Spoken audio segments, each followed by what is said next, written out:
Welcome to another episode of the Pound for Pound Boxing Report.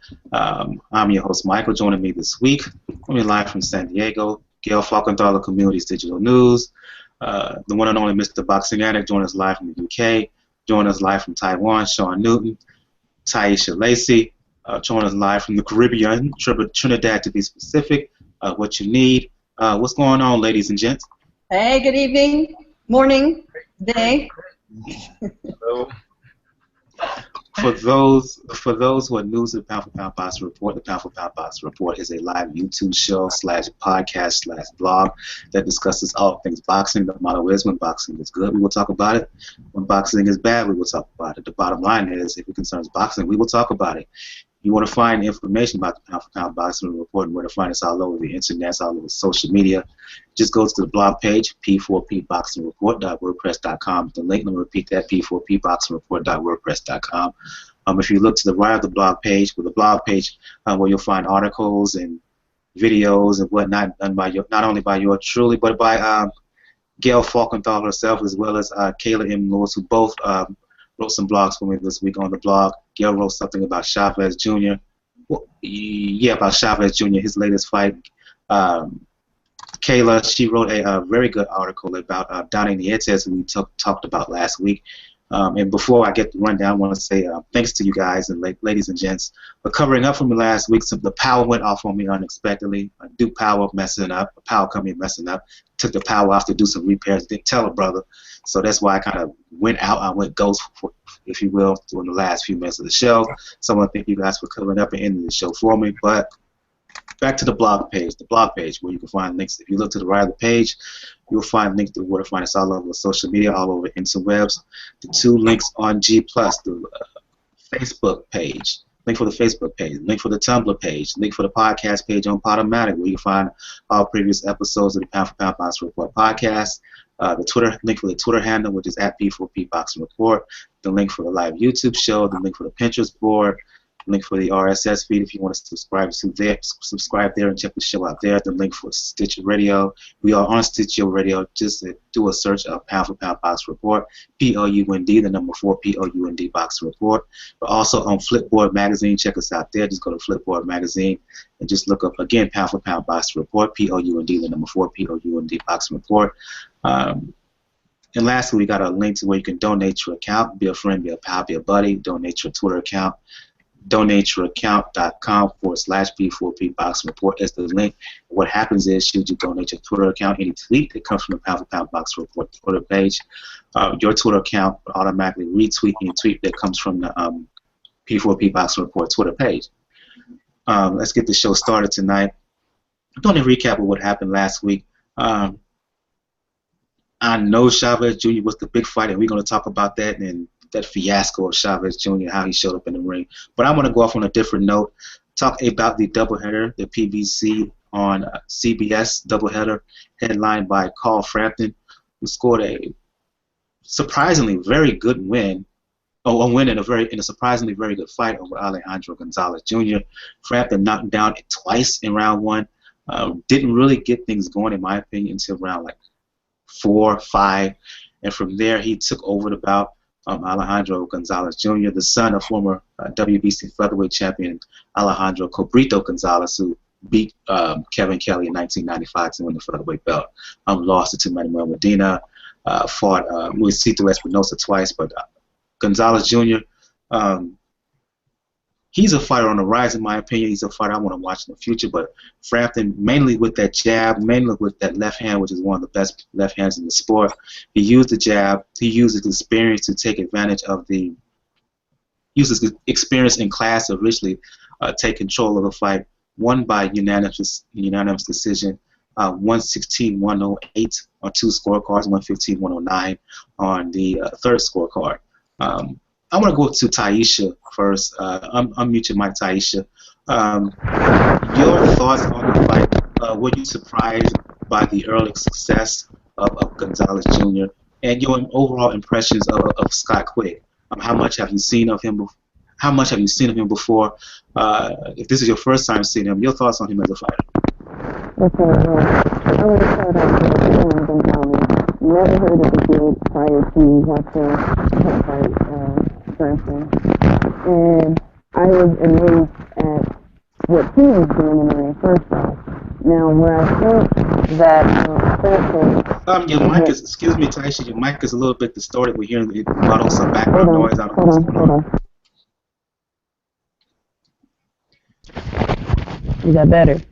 Yes, a little better. Okay, sorry about that. Where I think Frampton went wrong was that he let his nerves, the excitement, and the want to impress get the better of him. Once he got over all of that and settled down and just did what he does best, apparently, which is my first time ever seeing him fight, so I don't know what he does best, but it seems like he did what needed to be done, and I was settled down, used his jabs, set up his power shots, and took the young cat to school. Do I want to see more of him? Indeed. Do I want to see more of Gonzalez? Yes, because I think that fight right there showed a lot of people what he was really about. Because I don't think anyone expected him to do so well against Frampton. And that concludes my thoughts on it. I'm going to go to you on this one, Boxing Addict. With Frampton being from your neck of the woods, well, close to where you reside right now, the impression of the UK in terms of Frampton's performance, were they surprised by how he kind of struggled, particularly early on? Thoughts on Carl Frampton and his win over Gonzalez Jr.? Yeah, well, first of all, many people didn't get to see it, actually. We only got to see the sort of later fights on that card, but I watched it back afterwards. And, yeah, I think Taisha's right there. I think he started a little bit nervous. He wanted to impress a little bit too much, and he kind of left himself open. He got put down. There were sort of flash knockdowns. I never really had him in trouble. But then he came through, he showed his skill. But I totally agree, Gonzalez was brilliant, I thought. He was, coming forward all the time, throwing a lot of shots, tough as hell. He got hit with some really good flush shots by Frampton, actually, and sort of walked through them, kept throwing.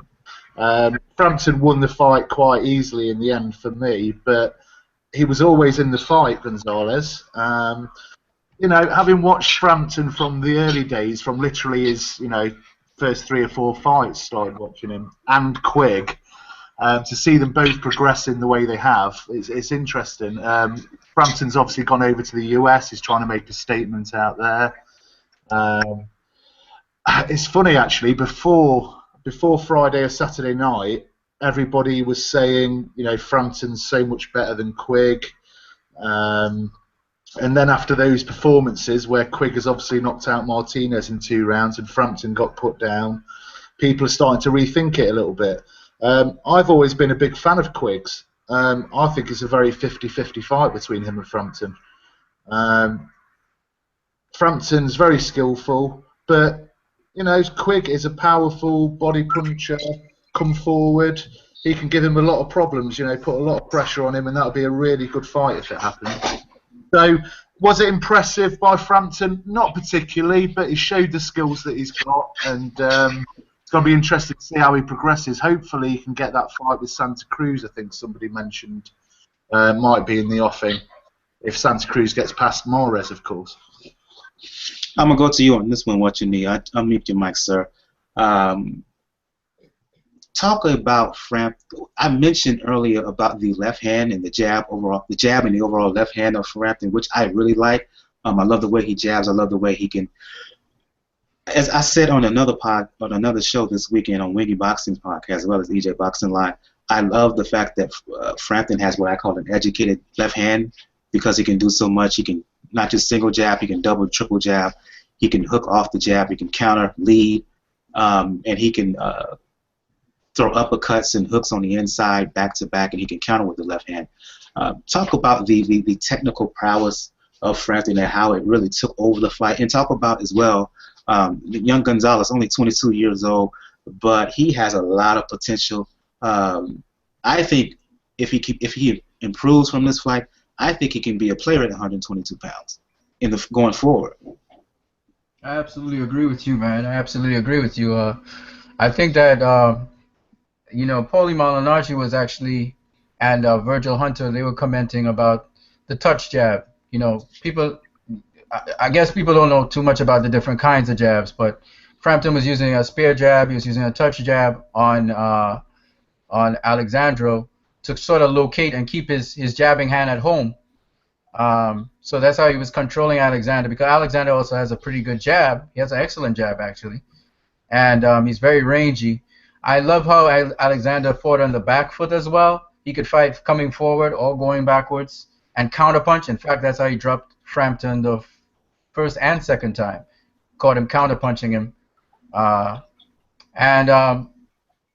want to say that with Frampton, you can tell he's well schooled, because not only does he do that, he also does a couple other things, like where you set up, when you want to set up that body shot, that right hook to the body, the spleen shot, how he sets it up with the jab, changing the speed of the jab.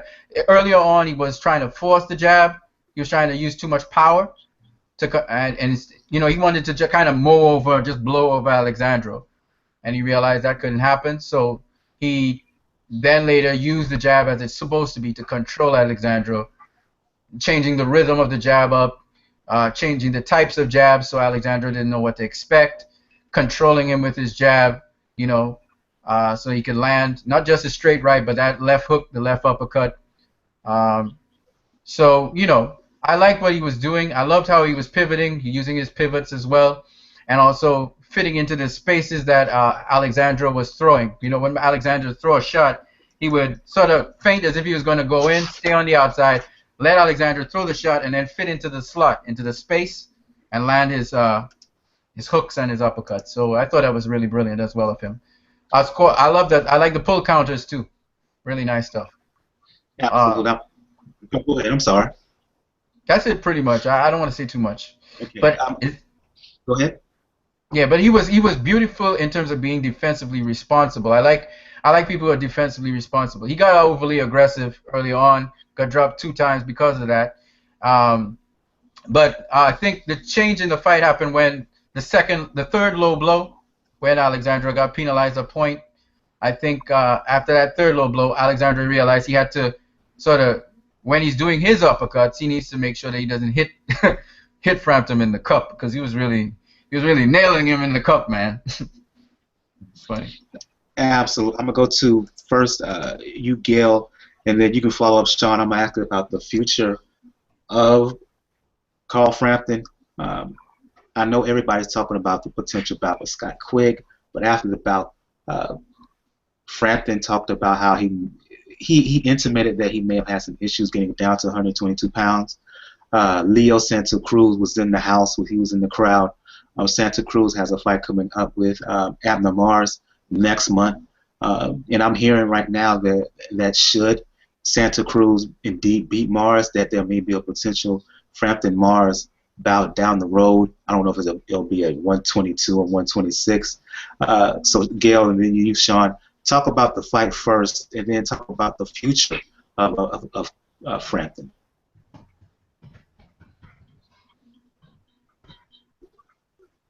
Are you there, Gail? Well, I'll go to you, Sean. I'll mute your mic, and then we can go back to Gail. First, I thought Frampton looked great. I mean, his jab is excellent. I mean, he controlled that fight so well with it. I'm sort of shocked to hear people say that, you know, they weren't impressed by his win. He fought a good young fighter, and he dominated, you know, outside of the first round. And after that, he just took over, controlled the fight, did the same thing he did to Kiko Martinez in the second fight. You know, outboxed him easily. And people, of course, give Quigg big credit because he KO'd Martinez so impressively. But the biggest question with Quigg was, who had he fought prior to that? We always knew he had power, and that's how the fight ended, with a good uppercut that he landed, and the fight was over. But I still think Frampton has way more skill, and he would do the same thing he has done to his last 3 fighters. You know, he would just control with his jab, and he would be the one doing most of the work. And Quigg, who doesn't have those refined skills, I mean, he has power, but his jab isn't really as educated as Frampton. He barely uses it. I mean, he's a good body puncher, but you need to get inside, and he's a taller guy, so I think he's going to have a hard time with that. So personally, I mean, I think Frampton is the cream of the crop. I mean, it would be great to see him face Rigo, but if he's going to be moving up, I mean, that sort of puts a kibosh on that maybe. But him against Santa Cruz would be an excellent fight. I mean, if Santa Cruz can get by Mares, which is going to be a hellacious fight, it's excellent that the division is finally coming together and we're getting these guys to fight. And then, you know, the potential fight with Quigg against Donaire, which is a great fight as well. So it's nice to see these guys are getting it on. And like Michael said earlier when we were discussing, you know, it'll be nice when 147 does this as well once, you know, what's his face leaves the game and opens it up so that people take these fights. What's his face? Yeah, you know, like that guy. That guy we might have talked about a few weeks ago.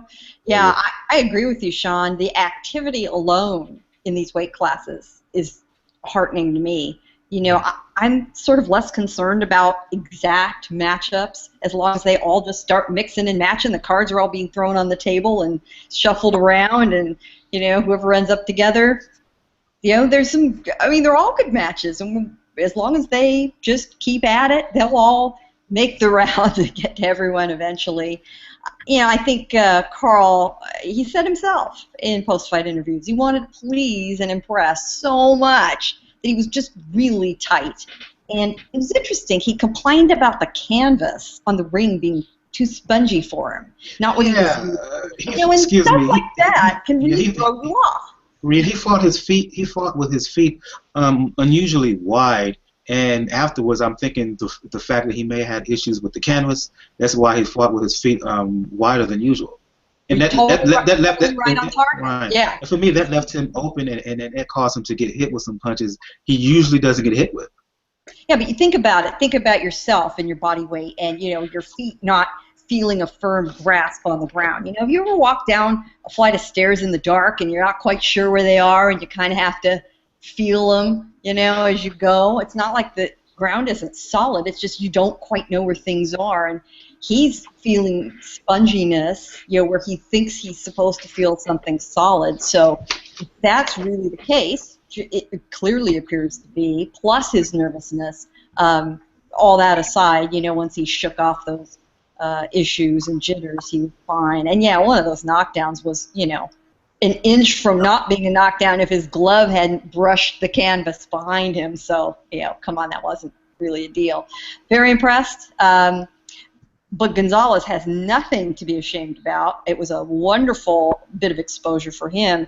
And if you caught Frampton's interview in between fights on the Showtime card that night, Frampton's face was, it definitely showed some damage. Yeah, somebody did a bad job there. Should have given him some sunglasses or something. You know, I like to see that. I like to see what happens after a fight. You know, and that showed me that Gonzalez did a damn good job. So, bravo to those two gentlemen. It's nice to see good quality fights on American broadcast television in the afternoon. It's all a good thing. Thank you, Al Heyman. Indeed, indeed. I want to talk about the undercard. Okay, I'm going to go to you, what you need, and then hopefully, Taisha, you can follow up. I'm going to talk about the undercard bout here with Chris Arreola and the draw against Fred Cassi. What you need, unmute your mic. I look at this fight, what you need, and for me, I thought Arreola lost. I liked the way that Cassi, the opponent, he would go right hand, and then as he was moving back and getting near the ropes, he would switch to southpaw, and he would land consistently with the left hand on Arreola, and Arreola never really adjusted to it throughout the fight. He was more accurate than Arreola. He didn't land necessarily the harder shots, but he was more consistent in terms of accuracy and landing. He landed at a higher rate than Arreola. He had Arreola, in my mind, confused most of the night. Yeah, Arreola, he was at 246. He wasn't in the best shape, but it wasn't, to me, it wasn't necessarily conditioning. It was the awkward style of Cassi that troubled him more than Arreola and his own issues with condition. Your thoughts? Well, I think Cassi's a pretty good fighter, actually. I love the Cameroon fighters, man. You got that other guy at 168. He was at 168. He went up to light heavyweight.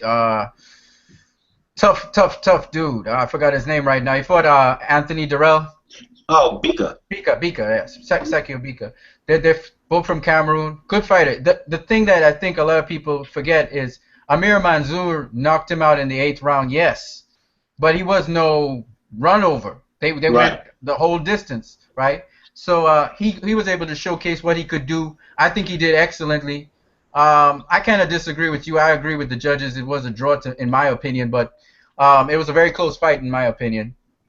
But Cassi did some excellent work in terms of going from orthodox to southpaw, and he would lead with use his right hand. He could jab with his right hand just as well as he could jab with his left. He could lead off of either hand as well.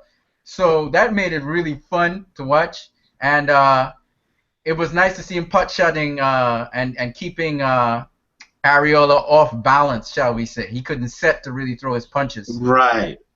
However, Cassi's problem, he has to work on that, is he's always open to the body. So if you feint to the head and come in, you can hit him with body shots. And so Arreola was landing those on him.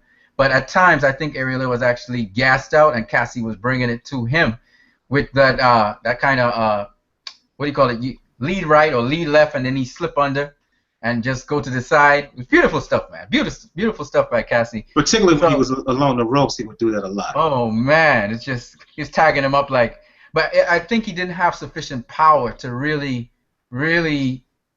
stick it to Arreola. But Arreola was hesitant. Arreola was trying to figure out how to get to him all the time. You could see Arreola, he would come towards Cassi. Cassi would just pivot out the way. It was beautiful, man. Beautiful stuff.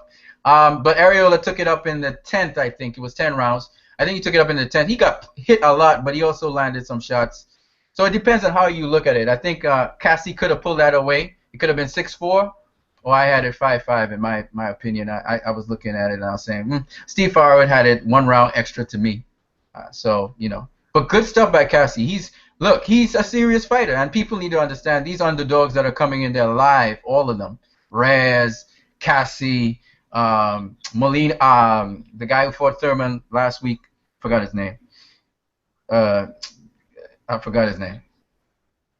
Yeah, Collazo. Right, Collazo. And so on. They're all live, man. These guys are coming out there, and they're not laying down at all. Alexandro, you know, they're all coming out. They know this is TV. Everybody's watching them. Okay, let's do this. So I really love how Cassi did. I'm looking forward to seeing more of him.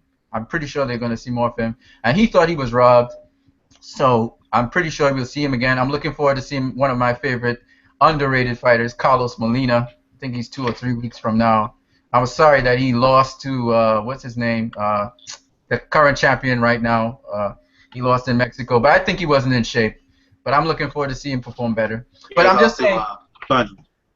Yeah, Bundrich, K9. So,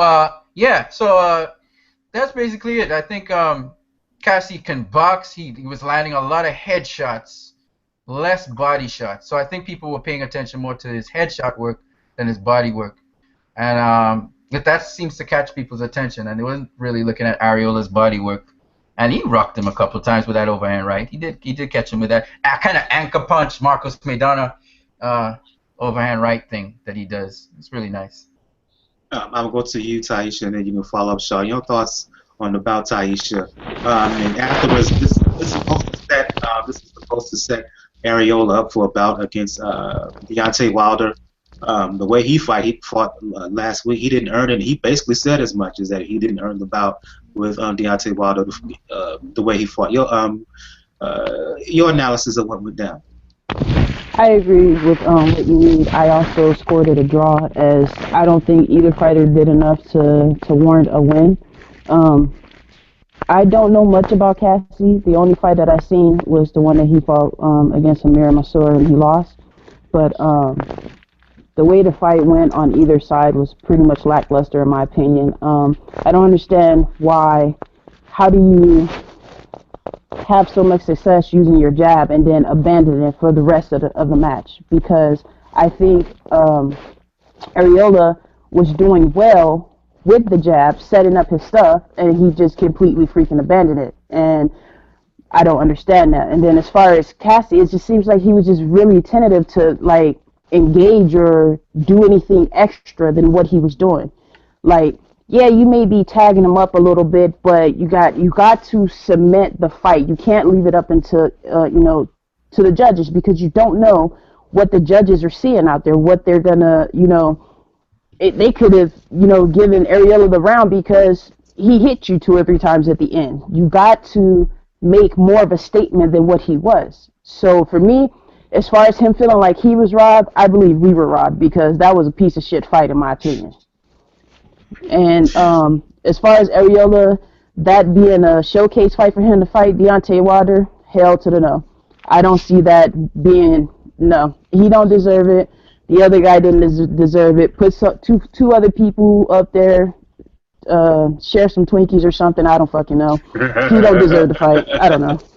I just didn't enjoy the fight. I was really, really disappointed, because I am an Arreola fan, because even though the kid comes in out of shape most of the time, he still normally brings his, gives it his all, no matter what the situation is with himself. You understand what I'm saying? And I don't feel as if he gave us his all during that fight. He slacked. He looked good at first, like, okay, this is a good sign here. Maybe, it's a good thing, a good chance we may see a different Chris Arreola tonight. And then, womp, womp, womp, same old fucking Chris. Charging forward, not moving his fucking meathead. Just the same guy that's just easily to stand there to be hit. And that's not a fight that I want to see. If that's the Chris that we're going to see fight Deontay Wilder, what's the fucking point? It's a waste of our time, because we already know how that's going to end. And to your point, his comments after the fight, he fought kind of passively during the fight, and his comments afterwards, he's always he didn't even cuss. Well, CBS. I mean, he is on PBC. But we're talking about Chris Arreola here. It doesn't matter with him. It doesn't matter with him. No, it does matter, because look, they tamed Adrian the fucking clown Broner too. He doesn't act as an ass clown as much as he used to act. You know what I'm saying? So yes, I do believe that's a big part of his censorship, because yes, he is Chris Arreola and he does cuss, and it's just his natural nature. And I also noticed that, like, where was the realness at? That didn't even seem like seem 100 to me. You know what I'm saying? It just seemed like more scripted than anything, I guess you could say. Yeah, to your point, he seemed passive even afterwards. His comments were not the comments of a guy who thought he gave his all in the ring. I mean, he more or less verbally said, meh, I don't think I won. No, I'm not sure I decided, I'm not sure I deserve a shot at Wilder. We'll go back. That is not just give me my paycheck so I can go eat some Krispy Kremes. No, I think there's something else going on with him. If you noticed in the remarks, he did a rest in peace shout out at the beginning to somebody I don't know. I think something was weighing very heavily on the guy's mind. He is a very emotional person. He cries, he gets upset. That's all he's very passionate. And I think something was going on with him. Yeah. I think I remember that, something about his cousin passing away. Yeah. I think he had something heavy on his mind. He had trained well. He was down 16 pounds from his last weigh-in. And he admits, and everybody else knows, Chris Arreola, we are never going to see a six-pack on him unless he's carrying it home from the grocery store. It's not going to happen. Yeah. But he looked pretty good. For him, he looked great. When he does road work, he can bring his weight down. He hates to run. He always talks about, I fucking hate to fucking run, and he was running mileage every night. Something was wrong in his head. It manifested in his poor physical performance, but he had no focus. He had nothing going on up here helping him at all. I don't know what it was. Meanwhile, we read, if it's true, that Wilder has been offered $2 million to fight Shannon Briggs in October in Vegas.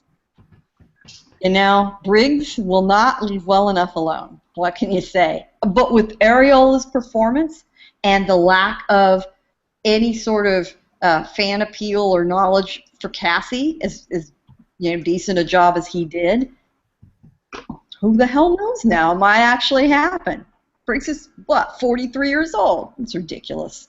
I mean, Arreola, he is the Drake of boxing. Drake is an emo rapper. Arreola is an emo fighter. And again, to your points, his attitude was strange to me. And I'll go to you on this one, Sean, in Boxing Addict. His performance and everything about that fight overall was just like meh to me. Sean, Boxing Addict. Unmute your mic, Sean. I'll go quickly there. I didn't see the fight. I didn't see my mate Arreola, unfortunately, but I always enjoy seeing his fights usually. He came in 16 pounds lower, I hear, which is interesting. So what was he, about 350 for this one? He was actually 246 for this fight he weighed in. Yeah. His fitness always seems to be there, though, doesn't it? No matter how heavy he is, he seems to sort of last the fight out and continue to throw a lot. I didn't see the fight, though, so I can't really comment on it, but yeah, he's B level at best, isn't he? I don't think he deserves a shot at Wilder or Klitschko or any of them. He's still good value when we see him in the ring, but yeah, he's not going to do anything, unfortunately, for Chris. Sean, mute your mic. Yeah, I mean, you know, we've been talking about Arreola being like the most likely fight for Wilder for a while. It just seemed likely. So, you know, he didn't do enough to deserve the fight. So, I mean, maybe that means that Heyman and Wilder are going to be forced to put him in with somebody that's a little higher level, if not Briggs. I mean, you know, Briggs, I mean, I guess he has the name appeal, and you're just looking for a way to sell Wilder on public TV anyways, or free TV. So, in that sense, I can see that it makes sense. I mean, you know, Briggs is totally going to sell it. He's going to be all over the place being a lunatic, pushing that fight. So for that, I mean, it's good. But as far as resume, I mean, you know, there's a lot of other guys we'd rather see. You know, like Amir Mansour would be a good challenge, a good test, a guy that would come and fight hard, right? Or even Tony Thompson, man. You know, he's fought Klitschko twice, and, you know, then he went in and he ruined David Price. You know, we see if he can do the same thing to this guy, and he's earned a shot because he's been fighting and he fought top-level guys, and he's upset the apple cart a number of times, unlike a guy like Briggs who, you know, I mean, he has no money left and he figured he'd get in shape and talk a lot and hopefully get like $1 million match. Any more comments before we move on? I'm checking that, by the way. The proposed date for that is actually Labor Day weekend, which is real interesting. That's quick. Very quick. Yeah. Interesting. I'm going to go to you, Gail, talk about this fight. We talked about, we were on Twitter doing some live tweeting of Scott Quigg's second round knockout over Kiko Martinez. The question about Quigg was, where was his signature win? He got it in this fight. In the question following the win, and I asked it on Twitter, the thoughts of a potential Quigg call Frampton bout now. Did it change with the way he basically took out Kiko Martinez Saturday? The nature of it changed. I don't think the timeline or trajectory changed. Frampton is going to do his, you know, another fight or two in the United States. He wants to take on some of the talent here first, which makes sense. Probably the winner of the Santa Cruz-Mares fight, whoever that may be. He talked after his fight about wanting to fight 3 or 4 times a year, with at least one of those fights being back in Belfast. But you'd think, you know, they might want to move that kind of a fight to a little bit more flashy venue, you know, either side of the pond. So I don't think that one's coming right away, but I do think that people who are going to predict the outcome, you know, who may not have thought of Quigg as, you know, a full competitor in this fight are now changing their tune. It is really a 50-50 fight, and you could see that air of satisfaction on Quigg's face. You know, we kind of had that, see, y'all underestimated me, y'all, you know, you didn't give me respect for my skills, I'm just telling you, here I am, been telling you all along I'm this good, see, I'm this good. You know, good for him. good win for him, and he's entitled to be a little I told you so about it. I'm going to you, Boxing Addict. Quigg, after fighting a slow first round, caught Kiko Martinez 25 seconds in the second, I believe, with a right hook. Follow-up combination put him down, and then he swarmed on him once Martinez got up and took him out and finished him off. The perception of Quigg following this fight in the UK. What are folks there saying about Quigg now, regardless of a potential fight with Frampton? What are they saying about Quigg as a fighter following this win over Martinez? Yeah, well, something's changed actually because of this fight, and actually on the night in the arena, because it was held in Manchester, which is just down the road from Bury, which is where Scott Quigg is from. Now, Bury's quite a small town. Quigg's never really had a big support, but they've got him on this big Manchester bills now, and he was fighting alongside Crawler, who was a Manchester guy, so there's a huge crowd in there. And as it turned out, Quigg went in and he was the star of the show. Ended up knocking the guy out, and the fans really got behind him. And I think things have changed for him. They've had him on Sky Sports all week now doing interviews. He's now being seen as more of a world champion because he's beaten a world-class guy. And I think that's going to give him a lot of confidence. They're going to really push him now and try and get him some big fights.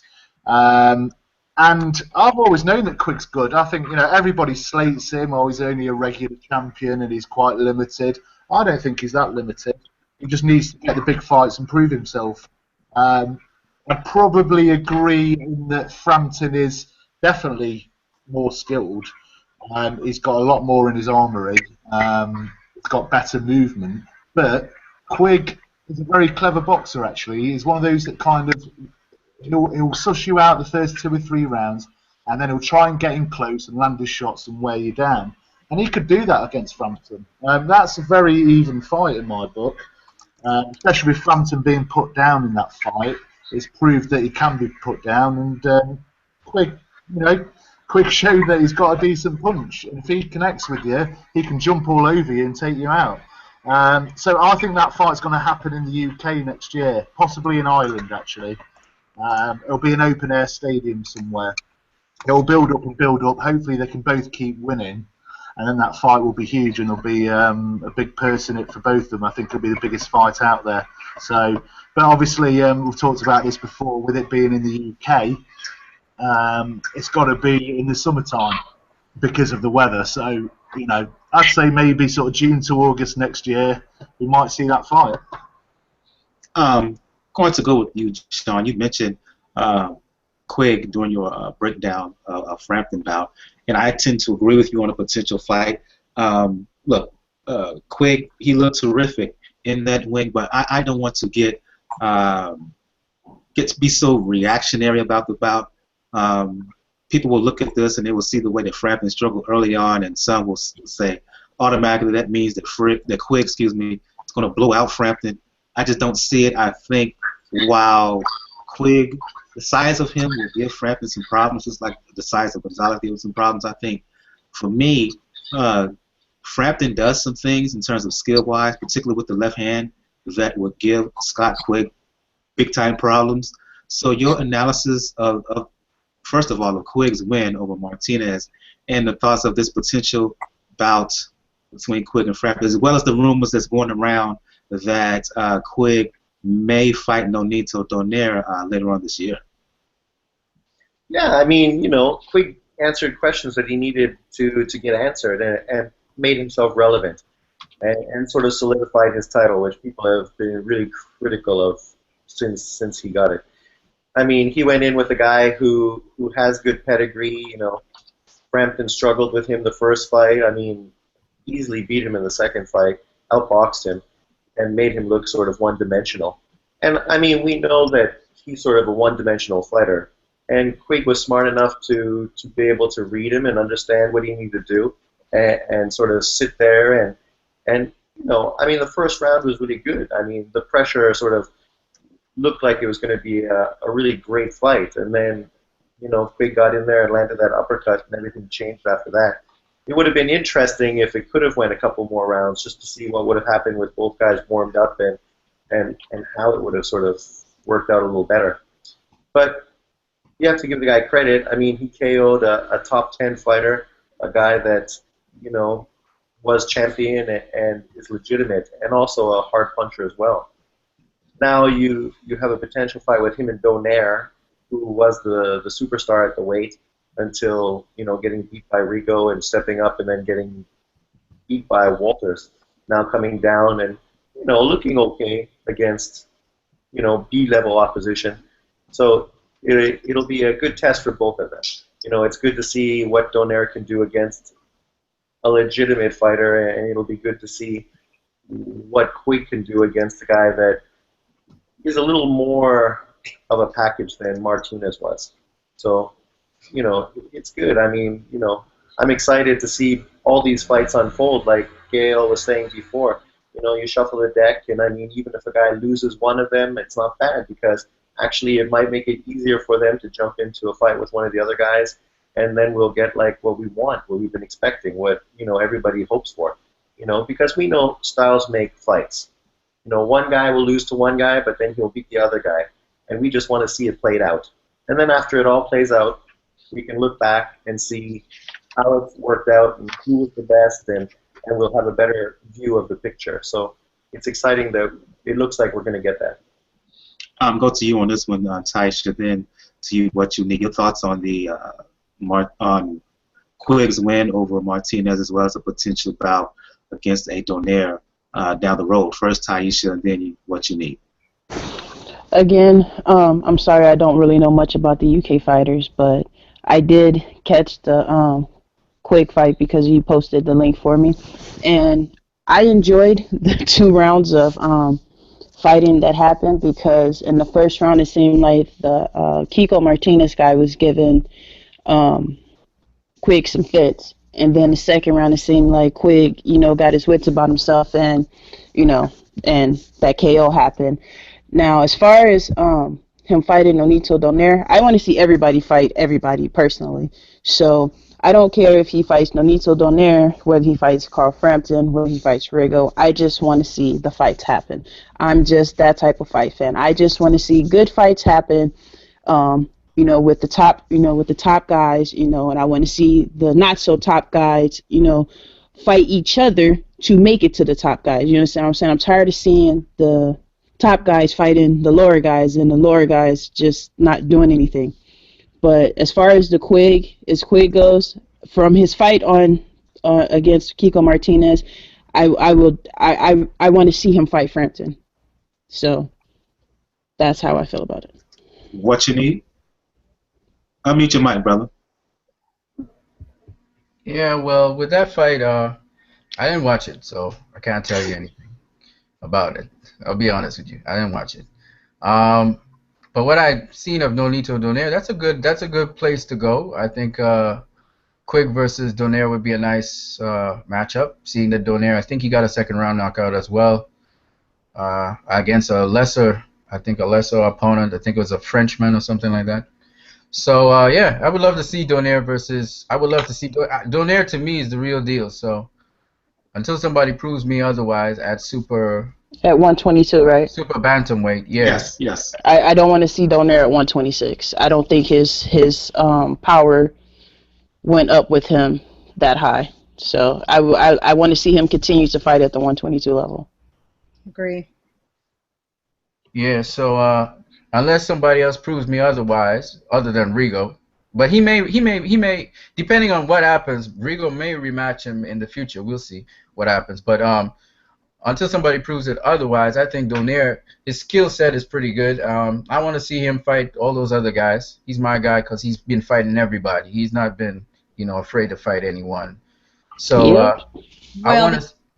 The other enormous advantage of Quigg fighting Donaire is for Quigg to be introduced to the American audience. Donaire still has a big following, especially on the west coast of the United States. So, it would be a way for Quigg to, wedge open that door fairly easily and be a good entertaining fight. What about any of those guys versus Lomachenko, though? I don't think they want any piece of Lomachenko. I mean, it doesn't look like they want any piece of, you know, either of those guys, whether it be Lomachenko, Ringo, or Nonito Donaire. But at some given point, it's gonna have to happen. Yeah, but it doesn't. But you know, there's so many players. It doesn't have to happen now. No, it doesn't. Oh, but boy, would I love it. It'll happen. It will be interesting if this Quigg Donaire bout comes off. What would happen? Because look, we've been critical of Donaire here, whether he has the passion. For me, I think he doesn't use all of his assets. He pot shots too much, in my opinion. He doesn't use his jab, doesn't box in the way he should consistently. But in a bout with Quigg has never been in the ring with a guy who has the skill set, the athleticism that Donaire offers. In short, he hasn't fought a fighter like Donaire, not even close in terms of physical attributes. Well, the thing is, Michael, you know, Eddie Hearn isn't daft. You know what I mean? He's looking at Donaire now because he's getting older, because he's at retirement age, sort of thing. He's ready for the taking, in Eddie Hearn's opinion, and Gail's absolutely right. It's about getting him to the UK and getting him the exposure to the US fans. So, you know, bringing Donaire, and Quigg could well beat Donaire right now. He wouldn't have done a couple of years ago, but right now, I'd take Quigg in that fight. But if Donaire can kind of return back the clock and just bring it all for one fight, which would be nice. I'm Donaire's biggest. I'm telling you, as much as critical as I've been on Donaire, if he brings it all for one fight, it would be interesting how he would fare against the Quigg. That would be really good. He could beat him. He could beat him if Donaire brings his. If somehow he can turn back the clock and just bring everything. If Donaire's still got it, he'll beat Quigg, no doubt, in my opinion. But I don't think he has. I think there's a little bit of age creeping in there. I think Quigg is too fit, too strong. He's got confidence. He's on the up. He'll have the home crown advantage. I'd see Quigg winning it right now. But, you know, I really like Nonito, and if he were to win that fight, it'd be brilliant. I see you want to say something, Sean? You're on mute, Sean. You're on mute. Unmute your mic, Sean. Unmute your mic, Sean. Unmute your mic. Go ahead. I was just saying, would the fight be in the UK or would it be in the States? It'd be in Manchester. It'd be in Manchester, definitely. Yeah, they're talking about bringing him over here. So does that really help him become well known to the American audience to help the Frampton fight? I'd imagine there'll be some sort of deal to show it on US TV. Hearn will probably get it on a double card same night as a PBC or whatever you call it. Or HBO. HBO may cover it. Possibly, yeah. Here's my question: is everyone just judging Nonito now from him being dismantled by Nicholas at 135? Is that what most people are doing? Because at 122. At his age, or whatever people are considering him to be at right now, Nonito Donaire is still a fucking problem. I don't care who you problem. are. At 122, he is a goddamn problem. That's what I'm problem. But the problem with me, Taisha, the fall off in terms of Donaire, for me, it started before the Walters fight. Hell, it started before the Rigo bout. Yeah. Yes, but he admitted to those faults, though. He admitted to himself and his fans that his mind was not in it. So after the Rigo fight, you know, he tried to bounce back, which he did, and I just think because he got dismantled by, you know, Walters at 135, that everyone's, you know, just counting him out like he's just. 126. That motherfucking Walters was 135 while you're bullshitting. So we're going to keep it at that. You know what I mean, though. But I think people are just basing it off of that dismantlement, and they're forgetting who the fuck Nonito Donaire really is. At 122, he gives people a lot of problems, and you're not just going to walk in the ring with Nonito Donaire at 122 and think you're just going to run over him. Hell no. And I think if that's what Eddie Hearns is thinking, then, you know, he needs to stop sipping that haterade, bro, and, you know, get it right. I would love to bet with anybody on that. I would love to bet, man. Put some bets on that, you know. That's why I say if Donaire brings it all. He can't fight this one-dimensional fight that he's been fighting before the Walters bout, because he's been fighting weak opposition, so you can't really get a definitive. You can't really tell what kind of stake he really is because of the inferior opposition. Okay, but you say he's fighting weak opposition. What opposition has Quigg fought? I think what the has Donaire fought anybody close to the caliber of Martinez during his last few bouts? I don't know. See, that's the thing. No, you have to see Donaire raise the competition level. But again, I'm agreeing with you.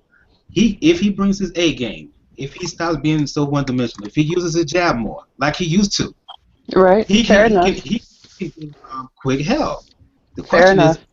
What I think's happened is, I don't think Eddie Hearn's thinking, let's bring him over, this is an easy fight. He's thinking, this is going to be a really tough fight, but Nonito's only had maybe 4 fights in the last sort of 3 years, something like that. He's lost a couple, moving up in weight. He's now come back down in weight.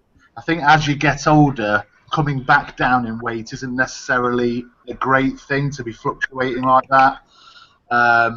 I personally think Quigg would have a very good chance in England in a full stadium, on the up, you know. And Nonito, if he's still got it, he'll win. Nonito will win. But, you know, I'd take Quigg in that fight right now. Because of this conversation, now I want to see that fight happen. Yeah, good one. Let's move on. I was going to say, let's move on. I'm going back to you, Taisha, and talk about this fight because we have to. I really don't want to, but we have to. Well, I do want to, just to troll. Julio Cesar Chavez returned to the ring after getting his ass destroyed by Fonflora last time out. He beat a guy by the name of Reyes. I look at the bout, you know, I was tweeting about this. This bout was ridiculous as far as I'm concerned. Chavez Jr., who did not make the initial weight. The bout was scheduled to happen at 168. He weighed 170 plus. Didn't even try to lose the extra weight.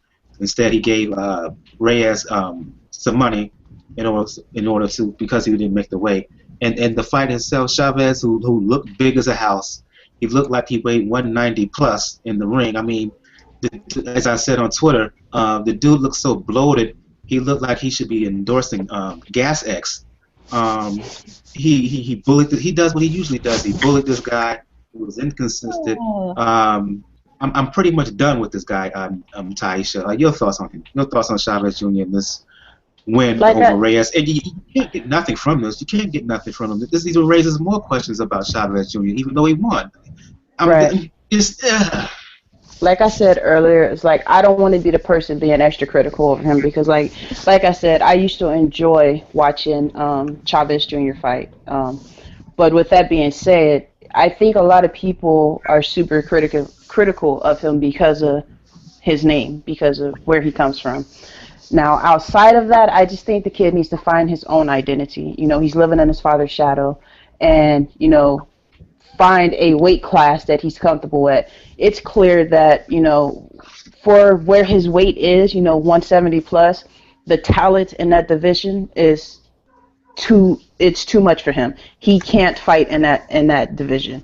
Whereas fighting a little lower than that division, he just looks like a fucking bully, which doesn't really, you know, say much about him because it's like the dude has like 20 plus pounds on his opponent. Anything they're throwing at him doesn't hurt him. You know what I'm saying? So where does he go from here? You know, does he, you know, try to shape up and try to make the actual weight at the lower level, or does he, you know, stay at his current weight and just get smacked around a lot? I don't know. I think he just really needs to sit back and evaluate, you know, life. What is life right now? You know what I'm saying? You know, I'm sure he has enough money. If your heart's not in boxing, you really don't want to box, then don't do it. Just let it go. I mean, you can't say that you don't want to disappoint your father. I can't even say that without laughing. Moving on. Go ahead. I'll go to you on this one. Ty should talk about how he needs to kind of evaluate himself, Chavez Jr., and do some soul searching to see. For me, it's not just the fact that the lack of discipline, the fact that he refuses to make weight. For me, it's also his skills have deteriorated. For me, when I look at Chavez and his constant problems with making weight, he seems like a guy who his training camp is not necessarily about improving and about studying fighters. The focus of his camp seems to be more about making weight, and when you have that scenario, one thing that suffers is your skill set. What you need? Oh, sorry. Well, for me, I think Chavez Jr. should stay at 175. That's his weight, really. That's where he's gonna be. He's gonna be probably a small 175. And if you're gonna match him up with somebody, you could match him up with some 175 out there. You know, there's a bunch of them.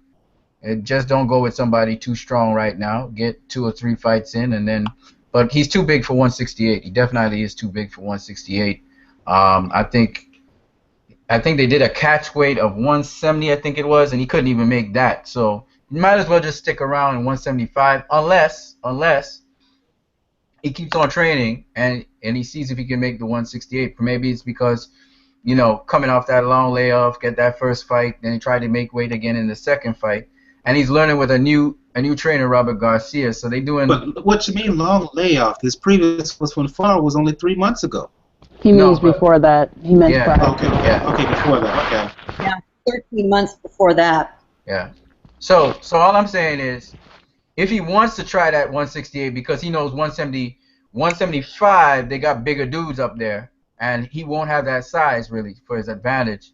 168, he's a Hulk basically, and everybody else is smaller than him. So he's counting on his size, but he has to. I think he needs to go up to 175. And just take his time, get a couple fights. You know, like a guy like, I can't even say that dude. I was gonna say Johnson, who fought B2B, but he might be a little too tough for him. Yeah. Right. I think he should stay at the 168 and just, you know, like you said, he just switched trainers. Give Robert Garcia a chance because, you know, Robert Garcia is a great trainer. He knows what he can and cannot do with, you know, his fighters.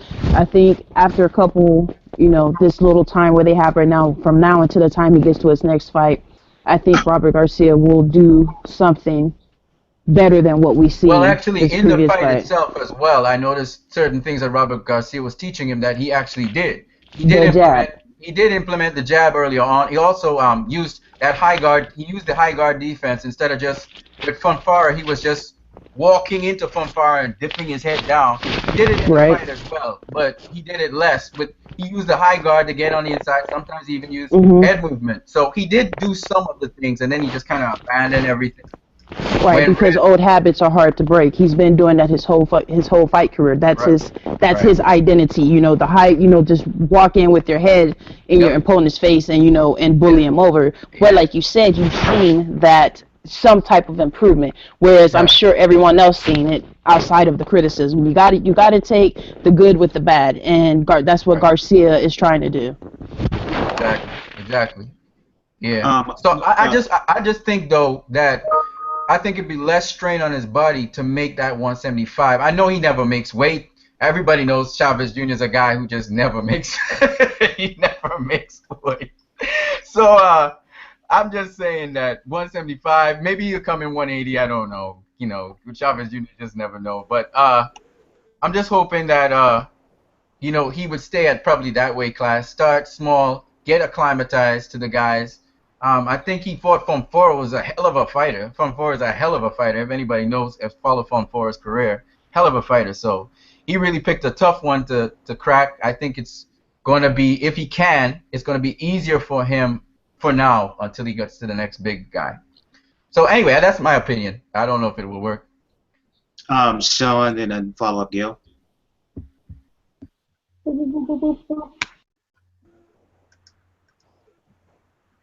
You might unmute your mic, Sean. Yep, I got it.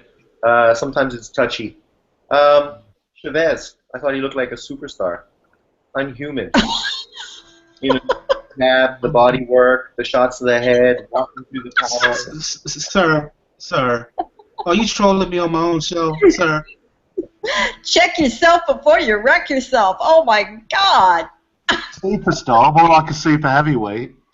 He was giant, man.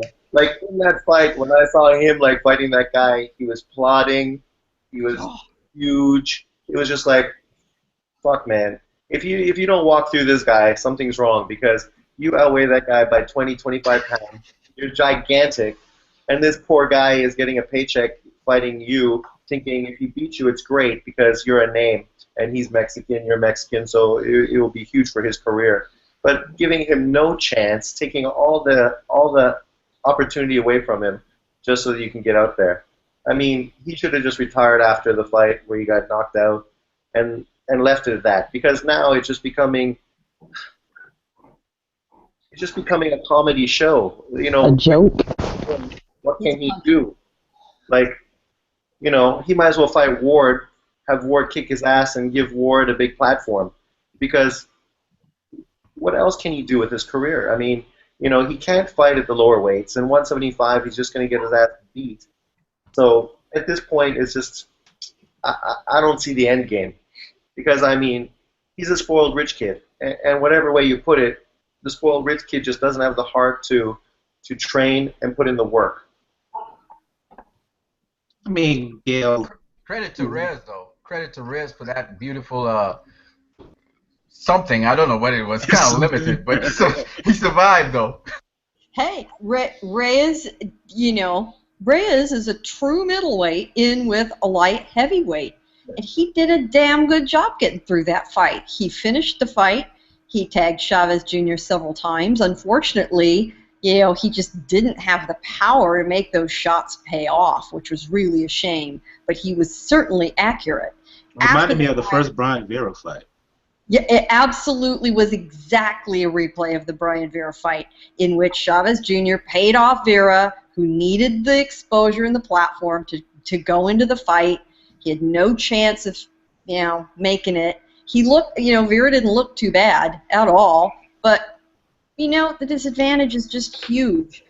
Chavez Jr., boy, we could spend the whole show talking about the psychology of the prodigal son, you know, vainly trying to impress his father or whatever the hell his motivation is for being in there. But it sure is the love of the sport, that's for sure. His work ethic is horrible. He's a party boy. He likes his weed. He likes his clubs. He likes to, you know, sleep late. He doesn't like to go to the gym.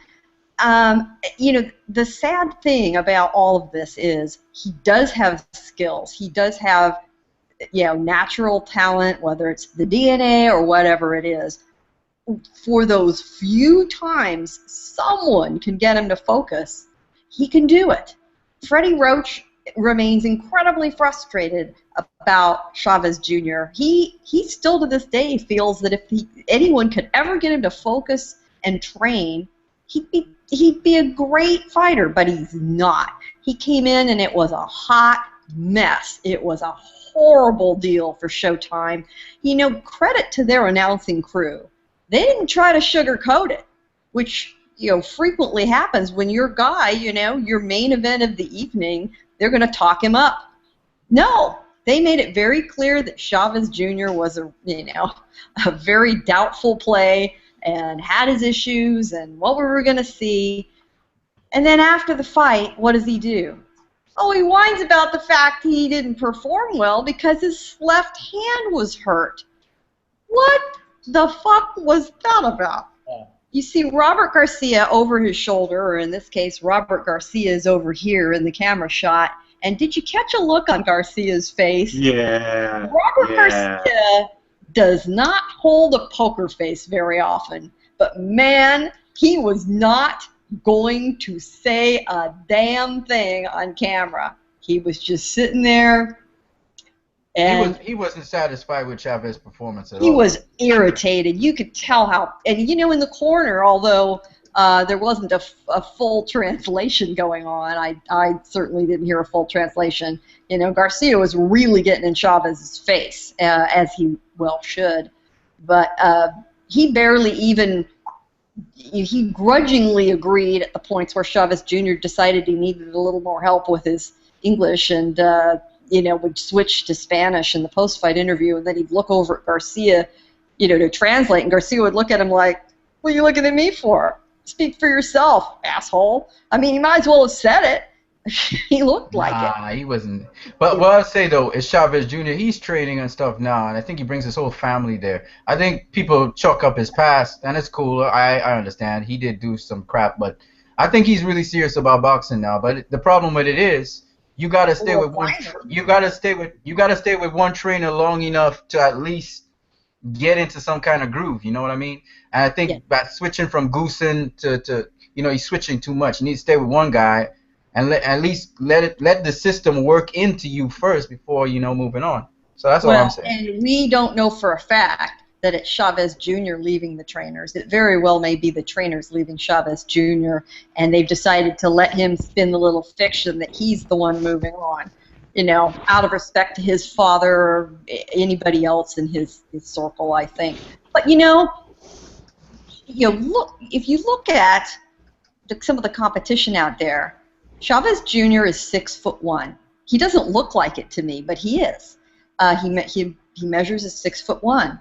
Sergey Kovalev only measures at 6 feet tall.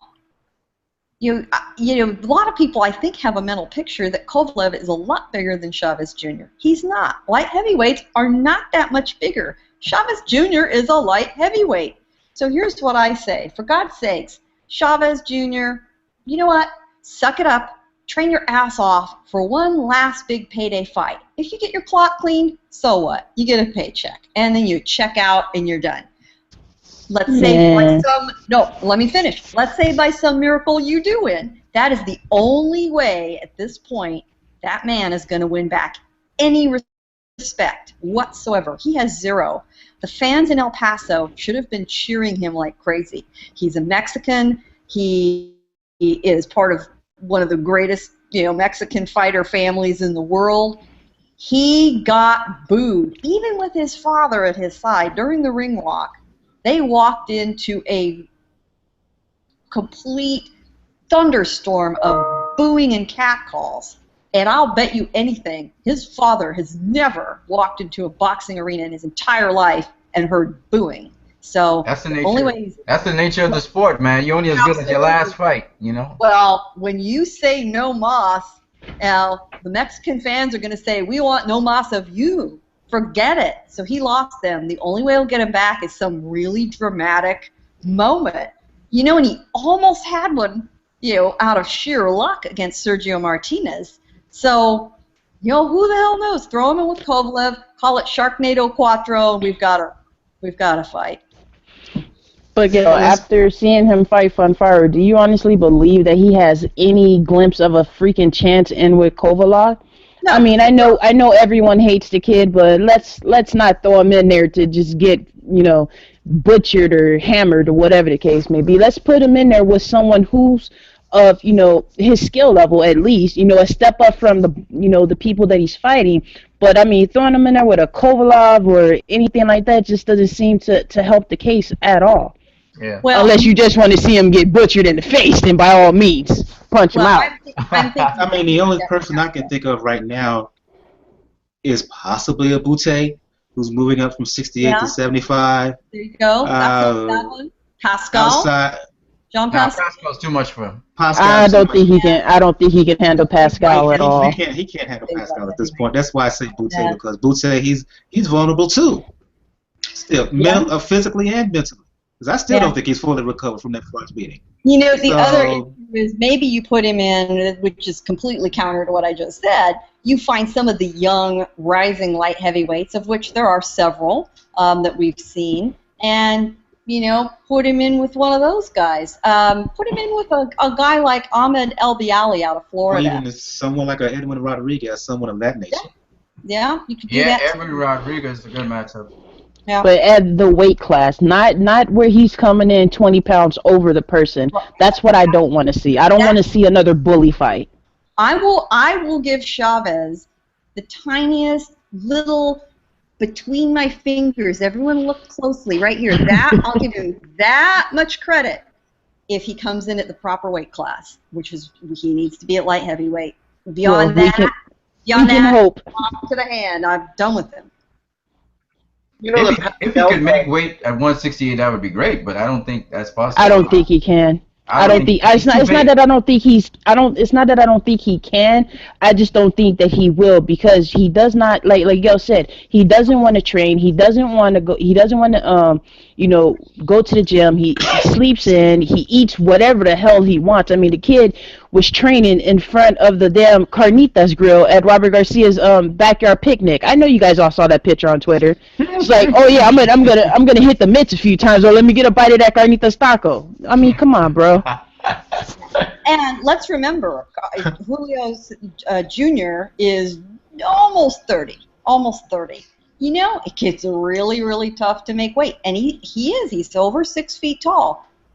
That's a very big thing to start asking a guy to make 168. It is a sad indictment that Chavez Sr., who's, 50-something now, is closer to his fight weight than Chavez Jr., who's active. Yeah, no question about it. Well, you know why? Because Senior fought at his proper fight weight.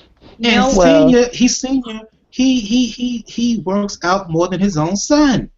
Yeah. Well, weed also makes you hungry, whereas other drugs, decreases your appetite. I just want to throw that out there. Yepers. Yeah, exactly. Let's cautionary tale for a lot of other fighters. Absolutely. Let's move on and talk about the fighter of the night on that card, Amir Imam, taking care of Fernando Angulo, taking him out in full, beautiful right hand behind the ear to end the fight. I'll go to you with this, Sean, since I think you just recently saw the fight. Thoughts on Amir Imam and his performance and the future? I know there's talk of him fighting the winner of possibly Postal and Matisse, because he's in line for that shot next. I've said we was talking about this before the show, Sean. A lot of people put up the Tommy Hearns comparison because he's tall for the division. I think he's 5'10", but when I see him fight, I see Roger Mayweather straight up and down, just a little bit taller in terms of the way he fights, the punches he throws, even the way he moves his body, the way he contorts his body.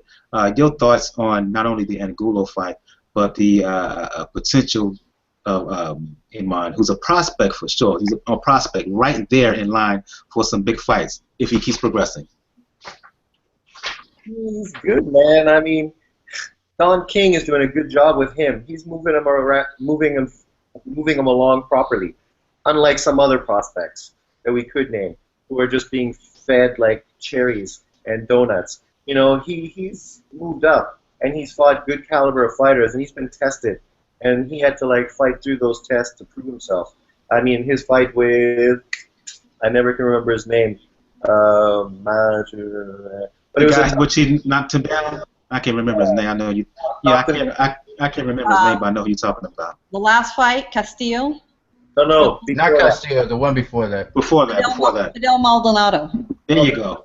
He's been tested and he's moved up gradually, and he's built himself up so that now he's a contender for a belt. So when he gets a shot at a belt, no one can question and say he didn't fight anyone, he didn't deserve it.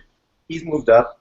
He's fought the guys he needs to fight. He's looked impressive all the way through, and he's been challenged. It's not like he was given cupcakes. And now he has a potential fight with the winner of Matisse against Postal, which in itself is going to be a great fight. But then you throw him in with those two guys, damn, Yeah. Bring it on. He's good, and I think he's the best prospect in boxing. That's a big leap too, right? That's a big leap, and he's got the skills to do it. I mean, we know Matisse can be outboxed, and he can totally do that. And I mean, I don't think Postal can deal with his power.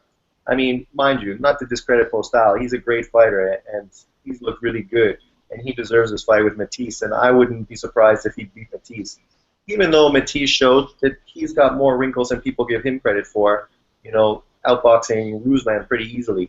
So, I mean, 140, man, it's a division full of killers. People can talk about 147, that's fine, but I mean, 140 with Crawford, Matisse, I mean, new young guys like Iman coming up, a potential, Danny Garcia, if he ever gets out of his court stuff and gets in there. I mean, Garcia, he's officially moving. He's up to 147 now. He's Yeah. 147 now. No. Sorry, not Danny Garcia. Mikey Garcia. Okay.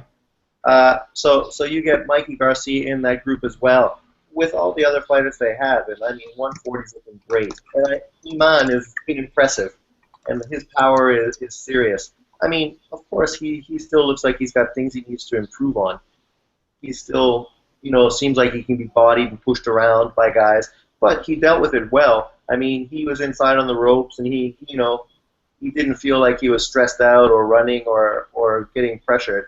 He was throwing inside punches, working to getting his shots loose. I saw him pull out and throw a nice uppercut on the inside. So he looks really comfortable and schooled as an in-fighter as well. So I mean, I'm impressed and I'm really excited to see what happens. And wow, I mean, I'm a teaser Bosdal fight. Jesus Christ.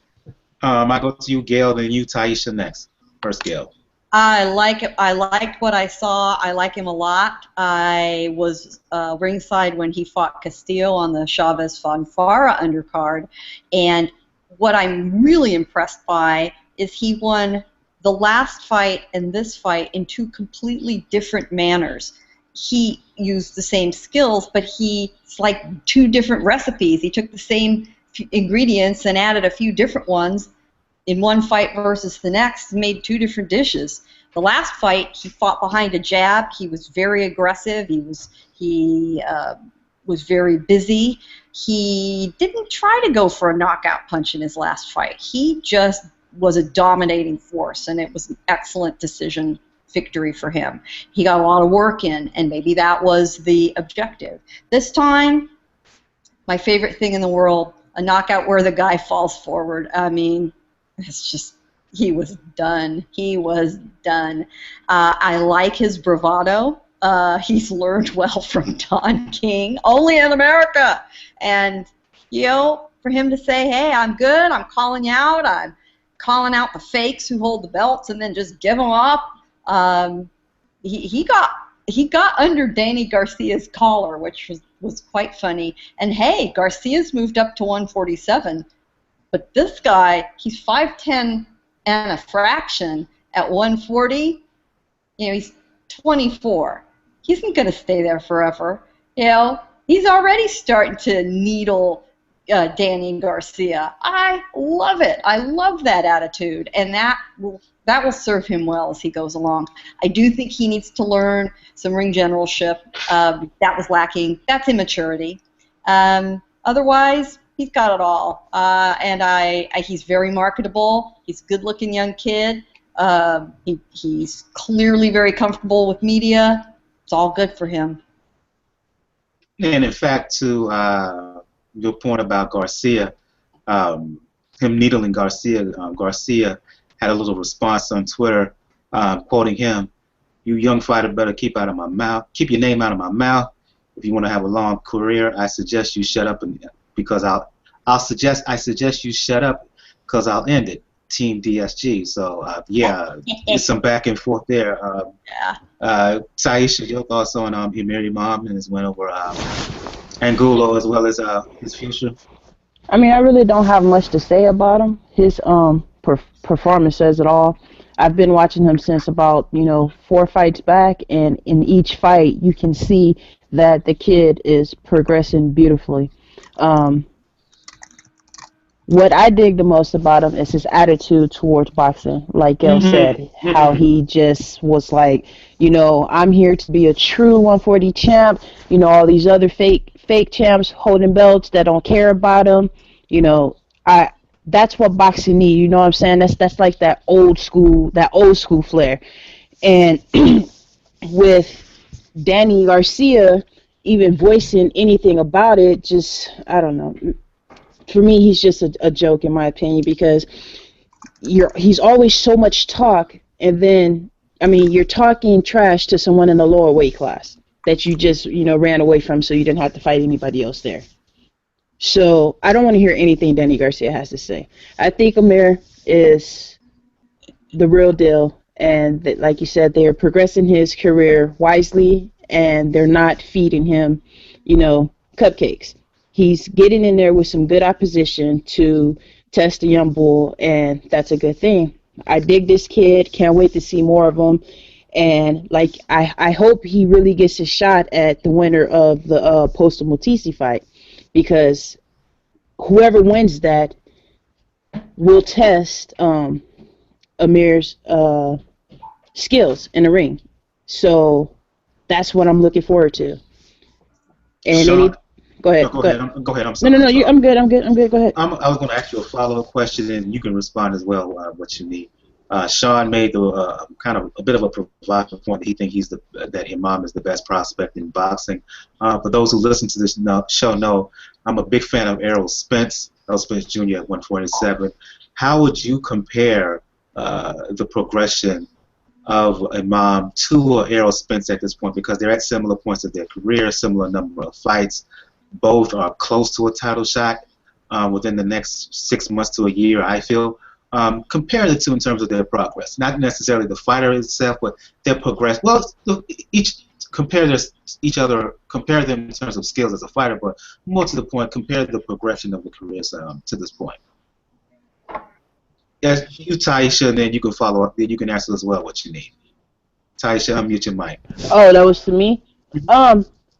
Anybody who watches me on Twitter knows that I love me some Errol Spence Jr. And as far as comparing the two of them together, I think they're both progressing at the speed that they need to progress in. I think that that Amir may be fighting a little bit more tougher opposition than Errol Spence is, and I don't know. Errol, I think he wants to fight tougher people, but his promoters or whoever is lining up his fights for him isn't doing that. I feel as though he's getting sponge fights versus Amir, if that makes any sense to you. So if I had to grade either one of them on who's the better prospect right now as far as resume, I will have to agree with Sean and say that it's Amir, only because I feel as though the people that he's fighting or has fought has been a bit tougher. I agree 100% with her. I believe that Amir Imam, and the facts are Amir Imam is right now ranked number 3 both in the WBC and WBA, and therefore he's going to be in line for the vacated belts of Danny Garcia. And interestingly, the WBA, you're looking at number 1 and number 2 is Jose Benavidez. That's the guy Mauricio Herrera fought. And Adrian Broner. They're just above Amir Imam. So Broner might get his title shot next. And then Imam may have a choice between fighting maybe Benavidez or Adrian Broner or Victor Postol and Lucas Matisse. He's in line for both. I would like to see him fight Broner. I would not that fight at all. I would like to see him. As a matter of fact, I would fucking petition for that goddamn fight right there. To see Amir fight Broner would make my motherfucking day. I'm sorry. I think that would be a great fight for Amir as far as skill, to put his name out there, to showcase him, and then to also show how much of a fucking ass or overhyped job fucking Broner is. Good God. Are you sure it would only make your motherfucking day? I'd make my motherfucking month, week, half year. Your life. Your life. Oh my Yes, God. that fight right there, I would definitely enjoy watching for sure. I prefer that fight versus him fighting the winner of the Matisse and Postal fight. Who?